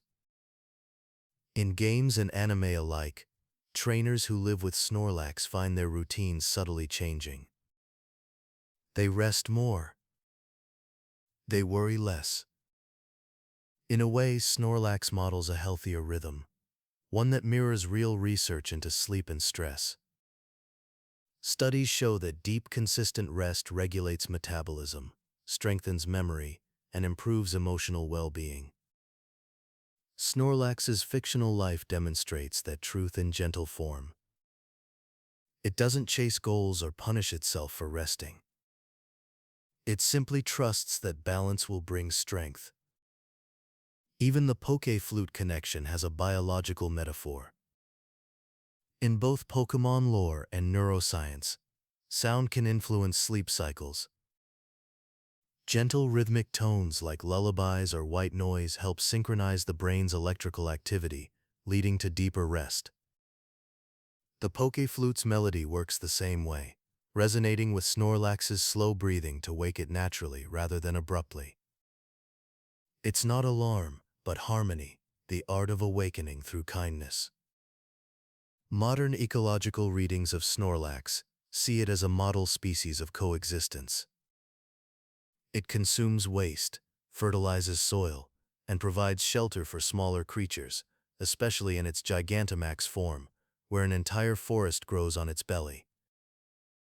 This echoes the concept of keystone species in biology, animals that shape ecosystems through indirect influence, like elephants clearing paths or whales enriching oceans. Snorlax, in its calm way, fulfills that same role for the Pokémon world. Psychologists who study fan culture often describe Snorlax's popularity as comfort projection. People see in it what they crave: rest without guilt, presence without pressure. In a fast world, Snorlax represents permission to stop. Even official campaigns for Pokémon Sleep use that truth intentionally, aligning modern health research with its fictional counterpart. When players are told to rest alongside Snorlax, it's more than marketing. It's behavioral encouragement, a playful way to remind millions that recovery is as vital as action. There is also a poetic side to this science. The more we understand sleep, the more it feels miraculous, a daily surrender that restores us, both physically and emotionally. Snorlax captures that miracle in simple form. It trusts sleep completely. No anxiety, no interruption, no guilt, just the biological truth that life continues best when it pauses. For all its humor and size, Snorlax remains a gentle teacher of that truth. It reminds us that hunger is not greed when balanced by peace, and rest is not weakness when paired with purpose. Its fictional biology mirrors real wisdom. Every living thing must eat, rest, and trust in renewal. When those needs align, strength becomes effortless. So as the scientific understanding of Pokémon grows richer with every region, Snorlax's design stands as one of the most realistic in spirit. It is a creature of simple biology and deep philosophy, a being that survives not by fighting nature but by embodying it. When it finally settles into sleep, the air grows still, as though the world itself remembers how to breathe. And if you listen closely, its rhythm is the same as ours, slow, steady, and endlessly alive. Chapter 26. The Art of Calm. Long before Pokémon became a vast universe of regions and stories, it was already art, lines, colors, music, and light, carrying feelings across generations. And among all its characters, few have inspired more quiet reflection than Snorlax. To depict Snorlax is to depict stillness itself, a challenge and a joy that artists have embraced for more than 25 years. In the earliest sketches by Ken Sugimori, Snorlax was drawn with soft circular lines that conveyed weight without heaviness. Sugimori once said that its shape was made for rhythm, not for motion. Each curve echoed the calm of a creature at peace with itself. He avoided sharp angles or tension. Snorlax wasn't designed to dominate the page, but to settle into it. The result was a figure that seemed to breathe, even in still ink. When Pokémon art moved into watercolor and digital color for early game manuals, artists experimented with subtle gradients, deep blues fading into muted greens, cream tones tinted by sunlight. Snorlax's colors were chosen not just to match the world, but to soothe the eye. Designers at Game Freak noted that when Snorlax appeared on screen, the scene became quieter. Its palette harmonized rather than clashed, a visual lullaby. In the decades since, hundreds of artists across the Pokémon trading card game, animation, and merchandising have tried their own interpretations. Some show Snorlax in meadows or under fruit trees. Others surround it with flowers, stars, or sleeping companions. No matter the style, watercolor, digital paint, pencil sketch, one rule remains: Snorlax never looks distressed. Even in motion, it radiates ease. The Japanese term yasuragi, meaning peaceful contentment, is often used in design notes describing it. At art exhibitions like Pokémon Plus Koge and Pokémon 25 The Art of Adventure, Snorlax frequently appears in unexpected mediums: woven tapestries, lacquered wood, ceramic sculptures. Each artist interprets its stillness differently. One sculpture, crafted from polished cedar, portrays Snorlax curled into itself, its belly forming a perfect sphere, a representation of the world as seen in rest. Another artist painted Snorlax lying in a field of golden leaves, its outline blurred to merge with the horizon, suggesting that peace is the blending of life and landscape. Music, too, has found inspiration in Snorlax's rhythm. The Pokémon Symphony Evolution concert series often includes the Poké Flute medley, a gentle arrangement that swells into orchestral harmony. During performances, screens show Snorlax waking and stretching as the flute solo begins. The audience always smiles. The melody carries the same effect it does in the games, a sound that doesn't wake abruptly but invites softly. Composers like Junichi Masuda have spoken about how important silence is to Pokémon's music. He described Snorlax's themes as music that feels like exhaling. The Poké Flute motif itself is written in 3/4 time, a waltz rhythm that mimics slow breathing. Even in sound, Snorlax teaches balance. In literature and visual storytelling, Snorlax often appears as a grounding presence. In the official manga, The Electric Tale of Pikachu, Ash's Snorlax is drawn with tenderness, its calm contrasting the frantic energy of battles. In Pokémon Adventures, it provides comic relief one page and quiet protection the next, reminding readers that peace and strength coexist. Authors use it as rhythm, the pause between excitement, the soft landing after tension. Independent artists, inspired by its image, have carried Snorlax far beyond official media. Online galleries overflow with reinterpretations. Snorlax as a moonlit mountain. Snorlax sharing tea with Jigglypuff. Snorlax resting beneath cherry blossoms that drift across its fur like snow. Many of these works are titled with simple phrases, "Rest easy," "Peacekeeper," or "Dream Garden." Each one feels like a prayer in color. Musicians have found similar inspiration. In lo-fi and ambient music communities, tracks titled Snorlax Dreams and Poké Flute Lullaby fill streaming playlists designed for study and sleep. Each begins the same way, a slow flute line, a heartbeat bass, and a quiet warmth that feels like lying beneath stars. Though unofficial, these pieces carry the same mood as the character that inspired them. Snorlax has become a symbol of restful creativity, proof that art can move without haste. Even fashion designers have used its image to promote calmness in daily life.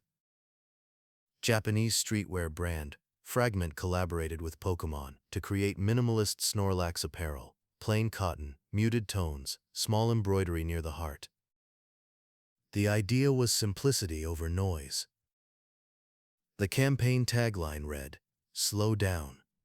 In that way, Snorlax's aesthetic transcends fandom, it becomes philosophy. At the Pokémon Company's anniversary exhibitions, curators often place Snorlax's art near the entrance or exit, framing it as beginning and end, arrival and rest. Visitors tend to linger longest there, quietly taking photos or simply sitting for a moment. One curator described it as a natural pause. The art works because Snorlax itself works, a figure so honest in its stillness that it invites stillness in return. Artists who speak about Snorlax often say the same thing. It is easy to draw but hard to capture. Its simplicity demands sincerity. Every line must be soft but certain, every color calm but alive. To paint Snorlax is to paint balance between joy and quiet, strength and softness. And perhaps that's why, even outside Pokémon, it continues to inspire art about peace. Snorlax doesn't represent perfection or power, it represents presence. In its slow breathing, artists find rhythm. In its stillness, they find movement. In its silence, they find song. So wherever Snorlax appears, on canvas, in sculpture, in music, or in imagination, it carries the same truth. Beauty does not always require motion. Sometimes the most profound art is the one that rests. Chapter 27. Snorlax in the World of Games. From the moment players first met it sleeping on Route 12 in Pokémon Red and Blue, Snorlax has been part of the series' identity. It wasn't introduced through battle or dialogue. It was introduced through silence, a living roadblock that demanded understanding before progress. That single moment defined its role in every game that followed. Snorlax is the pause that gives meaning to motion. Kanto beginnings. In the original Kanto titles, two wild Snorlax lay across key paths. They could only be awakened by the Poké Flute's melody, creating one of the first examples of environmental storytelling in gaming. Players who battled it found one of the most durable Pokémon of the era, massive HP, solid attack, and access to rest, a move that healed fully while it slept. Catching Snorlax felt like capturing calm itself, a guardian who could withstand anything. Its design, unchanged through remakes like Fire Red and Leaf Green and Let's Go, Pikachu and Eevee, remains the same peaceful figure dozing by the river. Johto and beyond. In Gold, Silver, and Crystal, Snorlax reappeared at Diglett's cave, bridging Johto and Kanto just as it had once divided them. Awakened again by radio broadcast of the Poké Flute, it reminded returning players that peace, like nostalgia, never truly leaves. From Heart Gold and Soul Silver to later remakes, this scene was lovingly recreated, connecting generations through one familiar melody. Competitive legacy. By the time Pokémon Stadium and Pokémon Stadium 2 arrived on Nintendo 64, Snorlax had become a competitive cornerstone. Its thick defenses, reliable recovery, and powerful body slam made it a favorite among professional trainers. In official tournaments throughout the late 1990s and early 2000s, no team felt complete without it. Analysts called it the heartbeat of balanced play. Even as the meta shifted across decades, Snorlax remained viable, a reminder that steadiness can win in a world built on speed. Hoenn to Sinnoh. In Ruby and Sapphire, Snorlax took a brief rest, appearing mostly through trade or events. But in Emerald and Fire Red and Leaf Green, its legacy endured through references and cameos. By Diamond and Pearl, its pre-evolution Munchlax renewed its line, appearing rarely on honey trees. Players who evolved it discovered that Snorlax's strength hadn't aged. It simply waited to be rediscovered. Undelva, Kalos, and Alola. In Black and White and Black 2 and White 2, Snorlax became a bridge between old and new worlds, appearing in the Dream World and through transfer events. Then came Kalos, where it blocked Route 7 and X and Y, awakening to the Poké Flute's tune once more. That moment, sunlight, river, melody felt like Kanto reborn. In Sun and Moon, Snorlax received something entirely new, a special Z-move animation. When equipped with the Snorlium Z, it performed Pulverizing Pancake, a massive slow-motion leap followed by a gentle smile to the camera.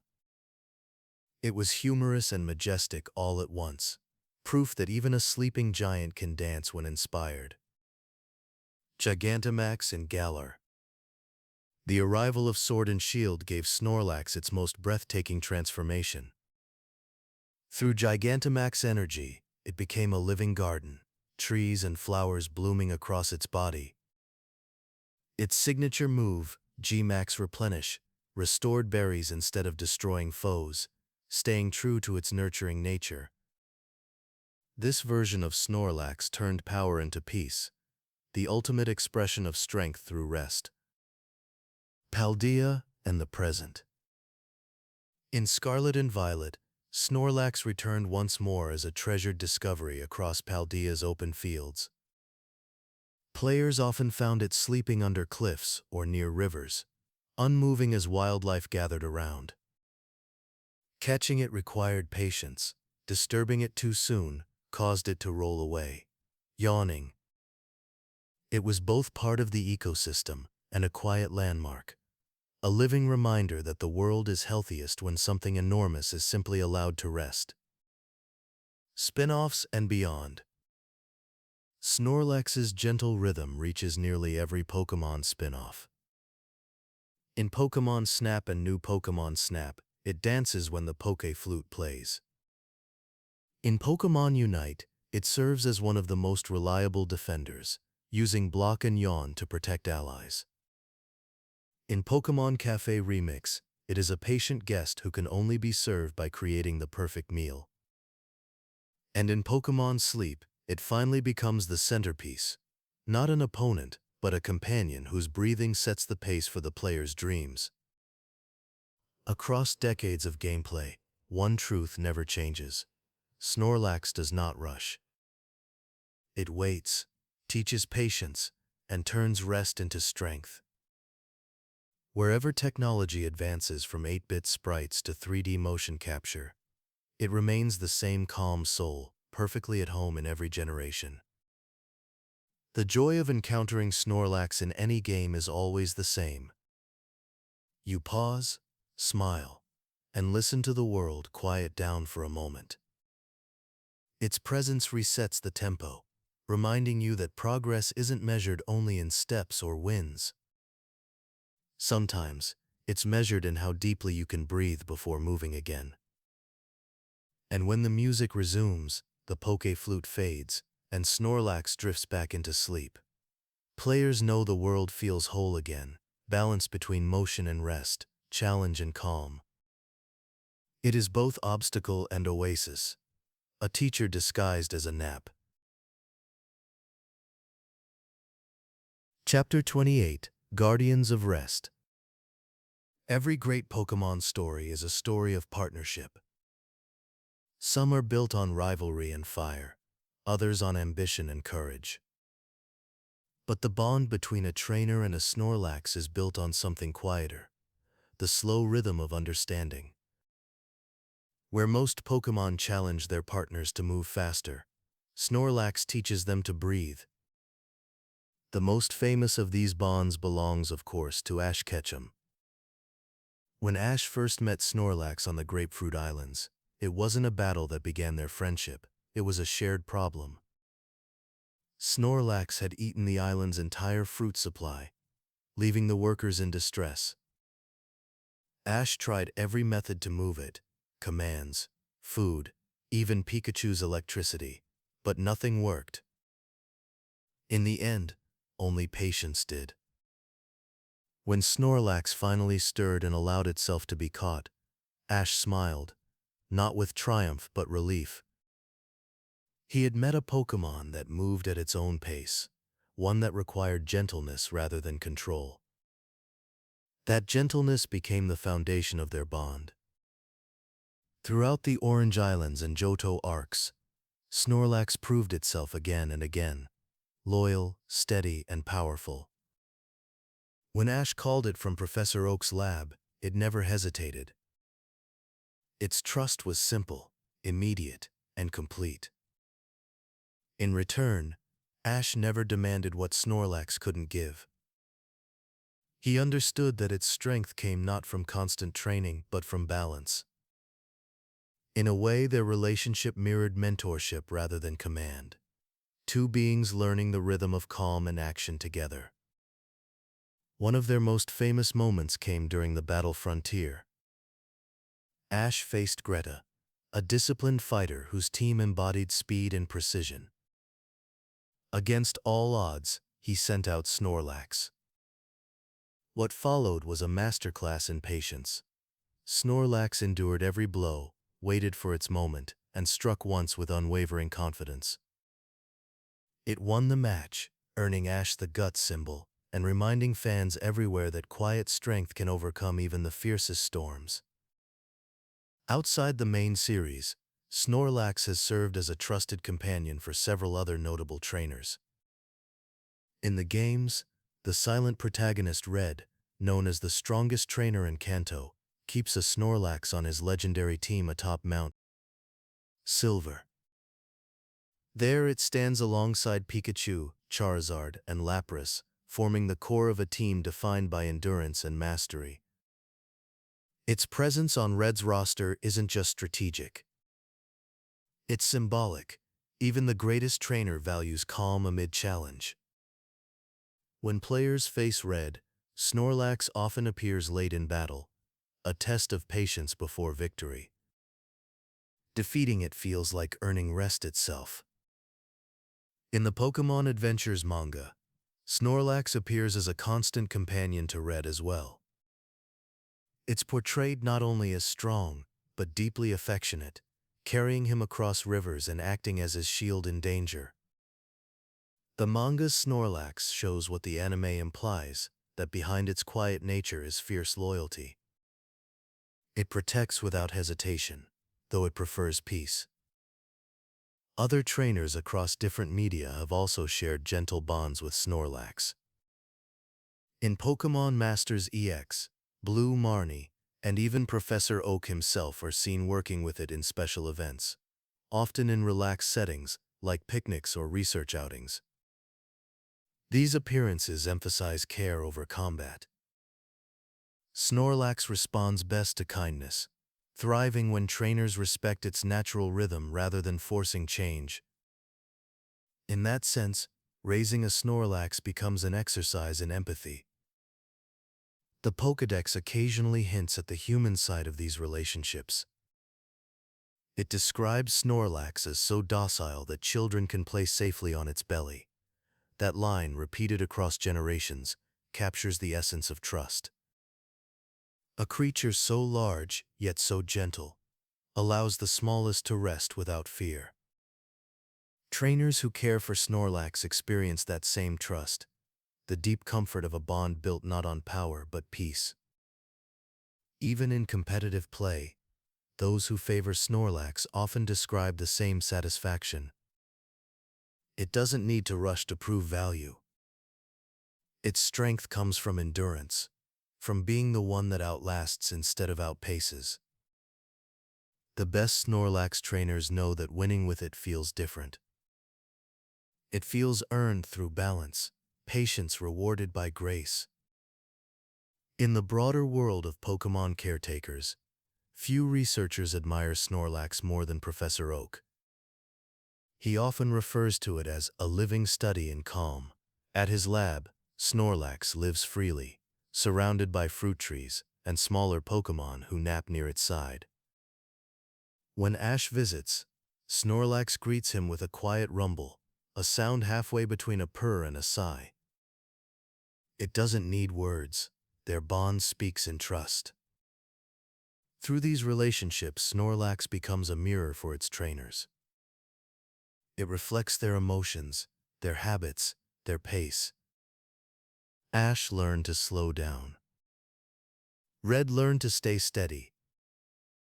The world's trainers, watching them, learned that strength and kindness can coexist perfectly. Across regions, generations, and mediums, the theme stays constant. To train Snorlax is to learn patience. To battle beside it is to learn timing. And to love it is to learn peace. It is both student and teacher, protector and friend, reminding every trainer that even in a life of adventure, rest has a place. When the day ends and the Pokeballs close, most Pokémon stir restlessly inside, eager for tomorrow.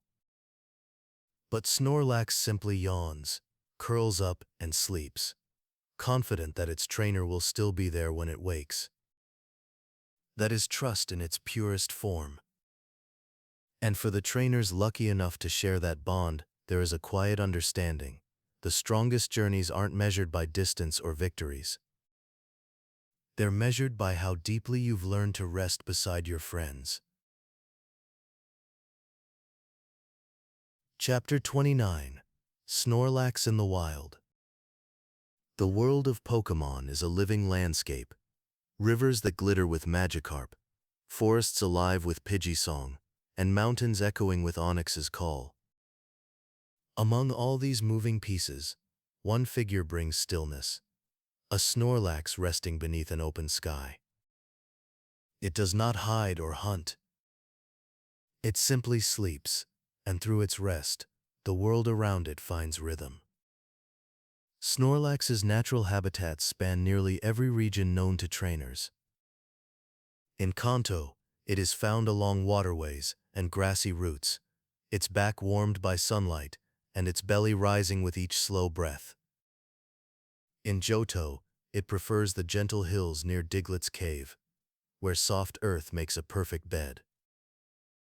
In Hoenn and Sinnoh, travelers report seeing them by lakes and orchard edges, surrounded by fallen fruit.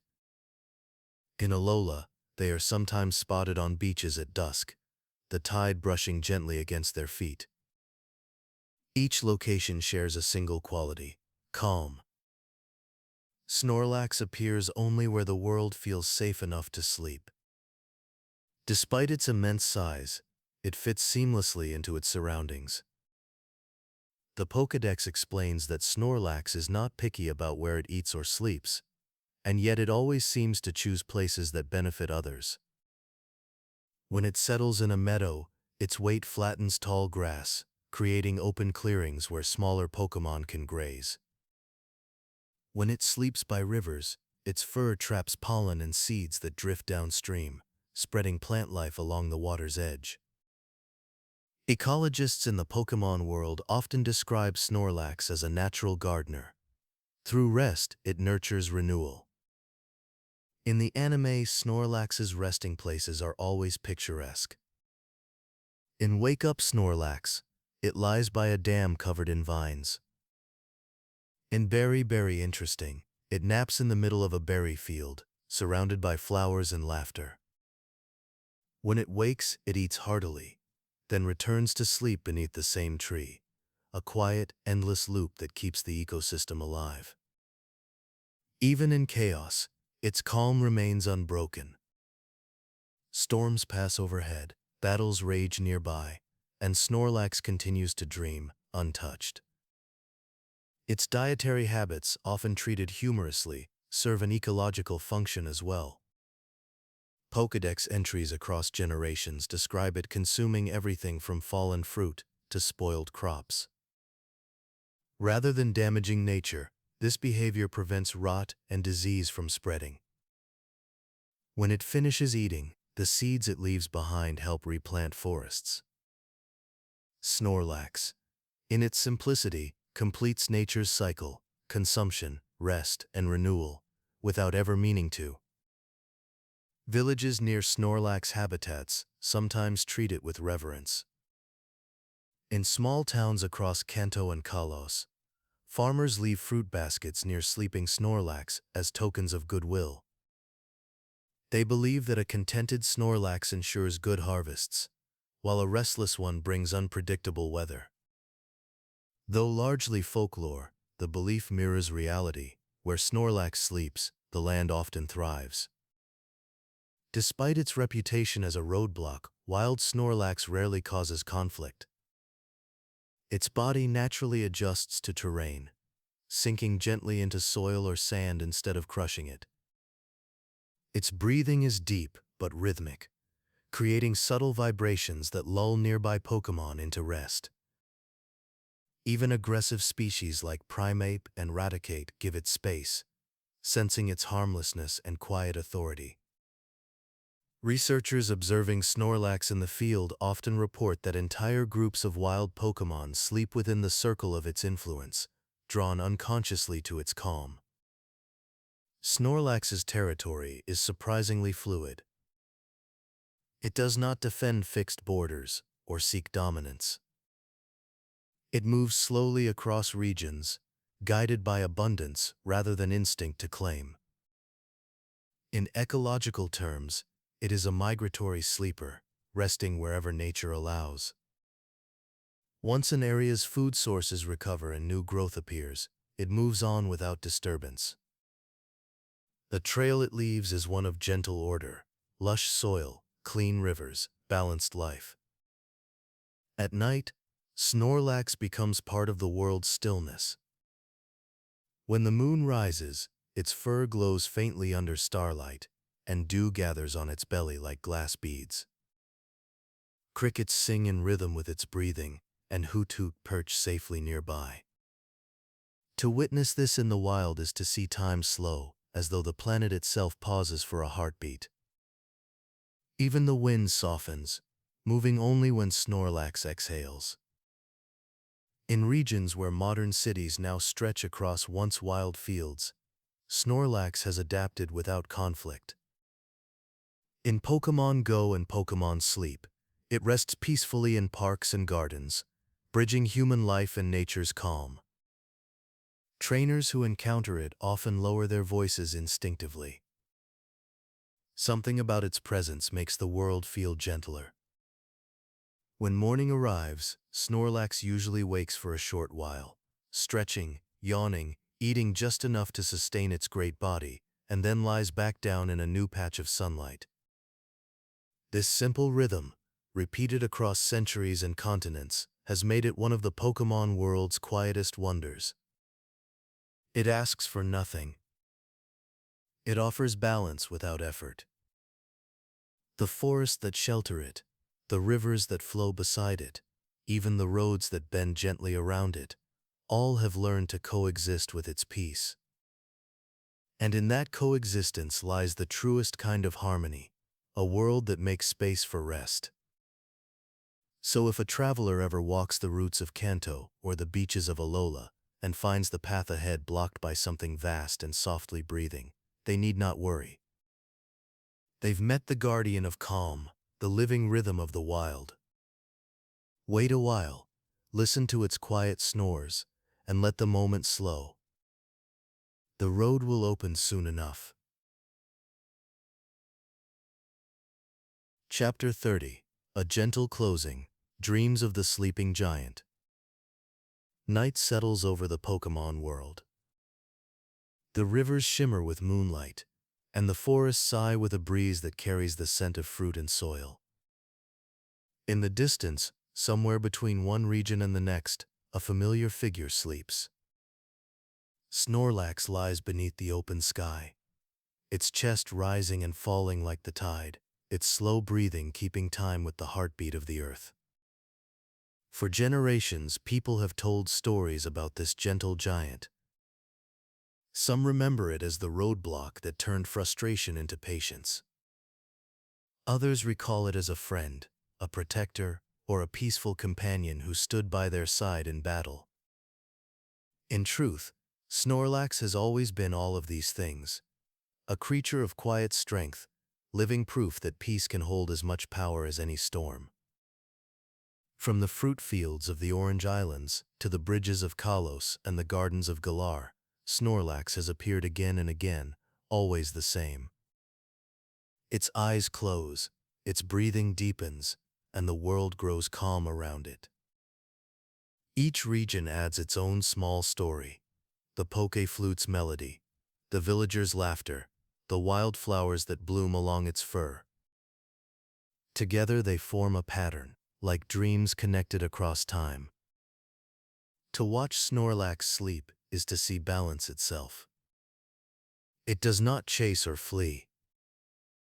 It simply rests, and through its rest, the land remembers how to breathe. In a way, it has always been the Pokémon world's quiet teacher, reminding trainers that there is no need to hurry every moment, that even stillness can be a kind of journey. When it wakes, it eats with delight, sharing the world's abundance without greed. When it battles, it moves with care, unshaken and precise. When it rests, everything around it softens: the wind, the light, the sounds of life itself. And when it dreams, the world seems to dream with it. Scientists describe its calm as biological perfection. Artists call it beauty. Children simply call it a friend. But no matter how it's seen, the truth remains the same. Snorlax is peace made real, large enough to carry the weight of the world, and gentle enough never to disturb it. At Professor Oak's lab, as the evening quiets, Snorlax lies beneath a great tree surrounded by smaller Pokémon. They curl near its warmth, safe in its shadow. Pidgey perch on its belly, Butterfree drift through the air above. When Ash visits, he always pauses for a moment beside it, smiling softly. He never wakes it. He just listens. The rhythm of Snorlax's breathing seems to slow the world around them both. In distant regions, the same sound echoes. A Snorlax sleeps beside a river in Johto. Another rests beneath the stars in Paldea. Their dreams ripple through the world like gentle waves, unseen but felt by every living thing that shares their peace.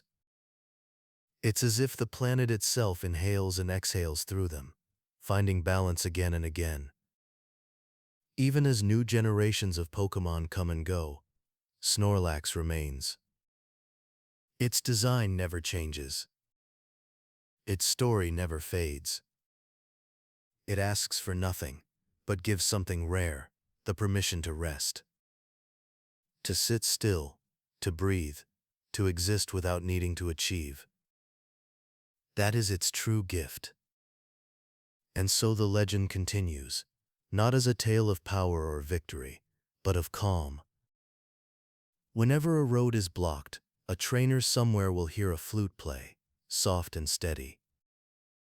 the sleeping giant will stir, open its eyes, and smile. The path will clear. The journey will go on. And once the world has moved past, Snorlax will lie back down, content, its dreams returning to the slow rhythm of peace. As the stars drift across the night sky, Snorlax remains, its breath a lullaby for the world. The forests breathe with it. The rivers hum in time. And every living heart trainer, Pokémon and traveler alike, feels the same quiet truth. There is strength in stillness. There is kindness in calm. And somewhere beneath the moon, the gentle giant sleeps on, dreaming softly for us all.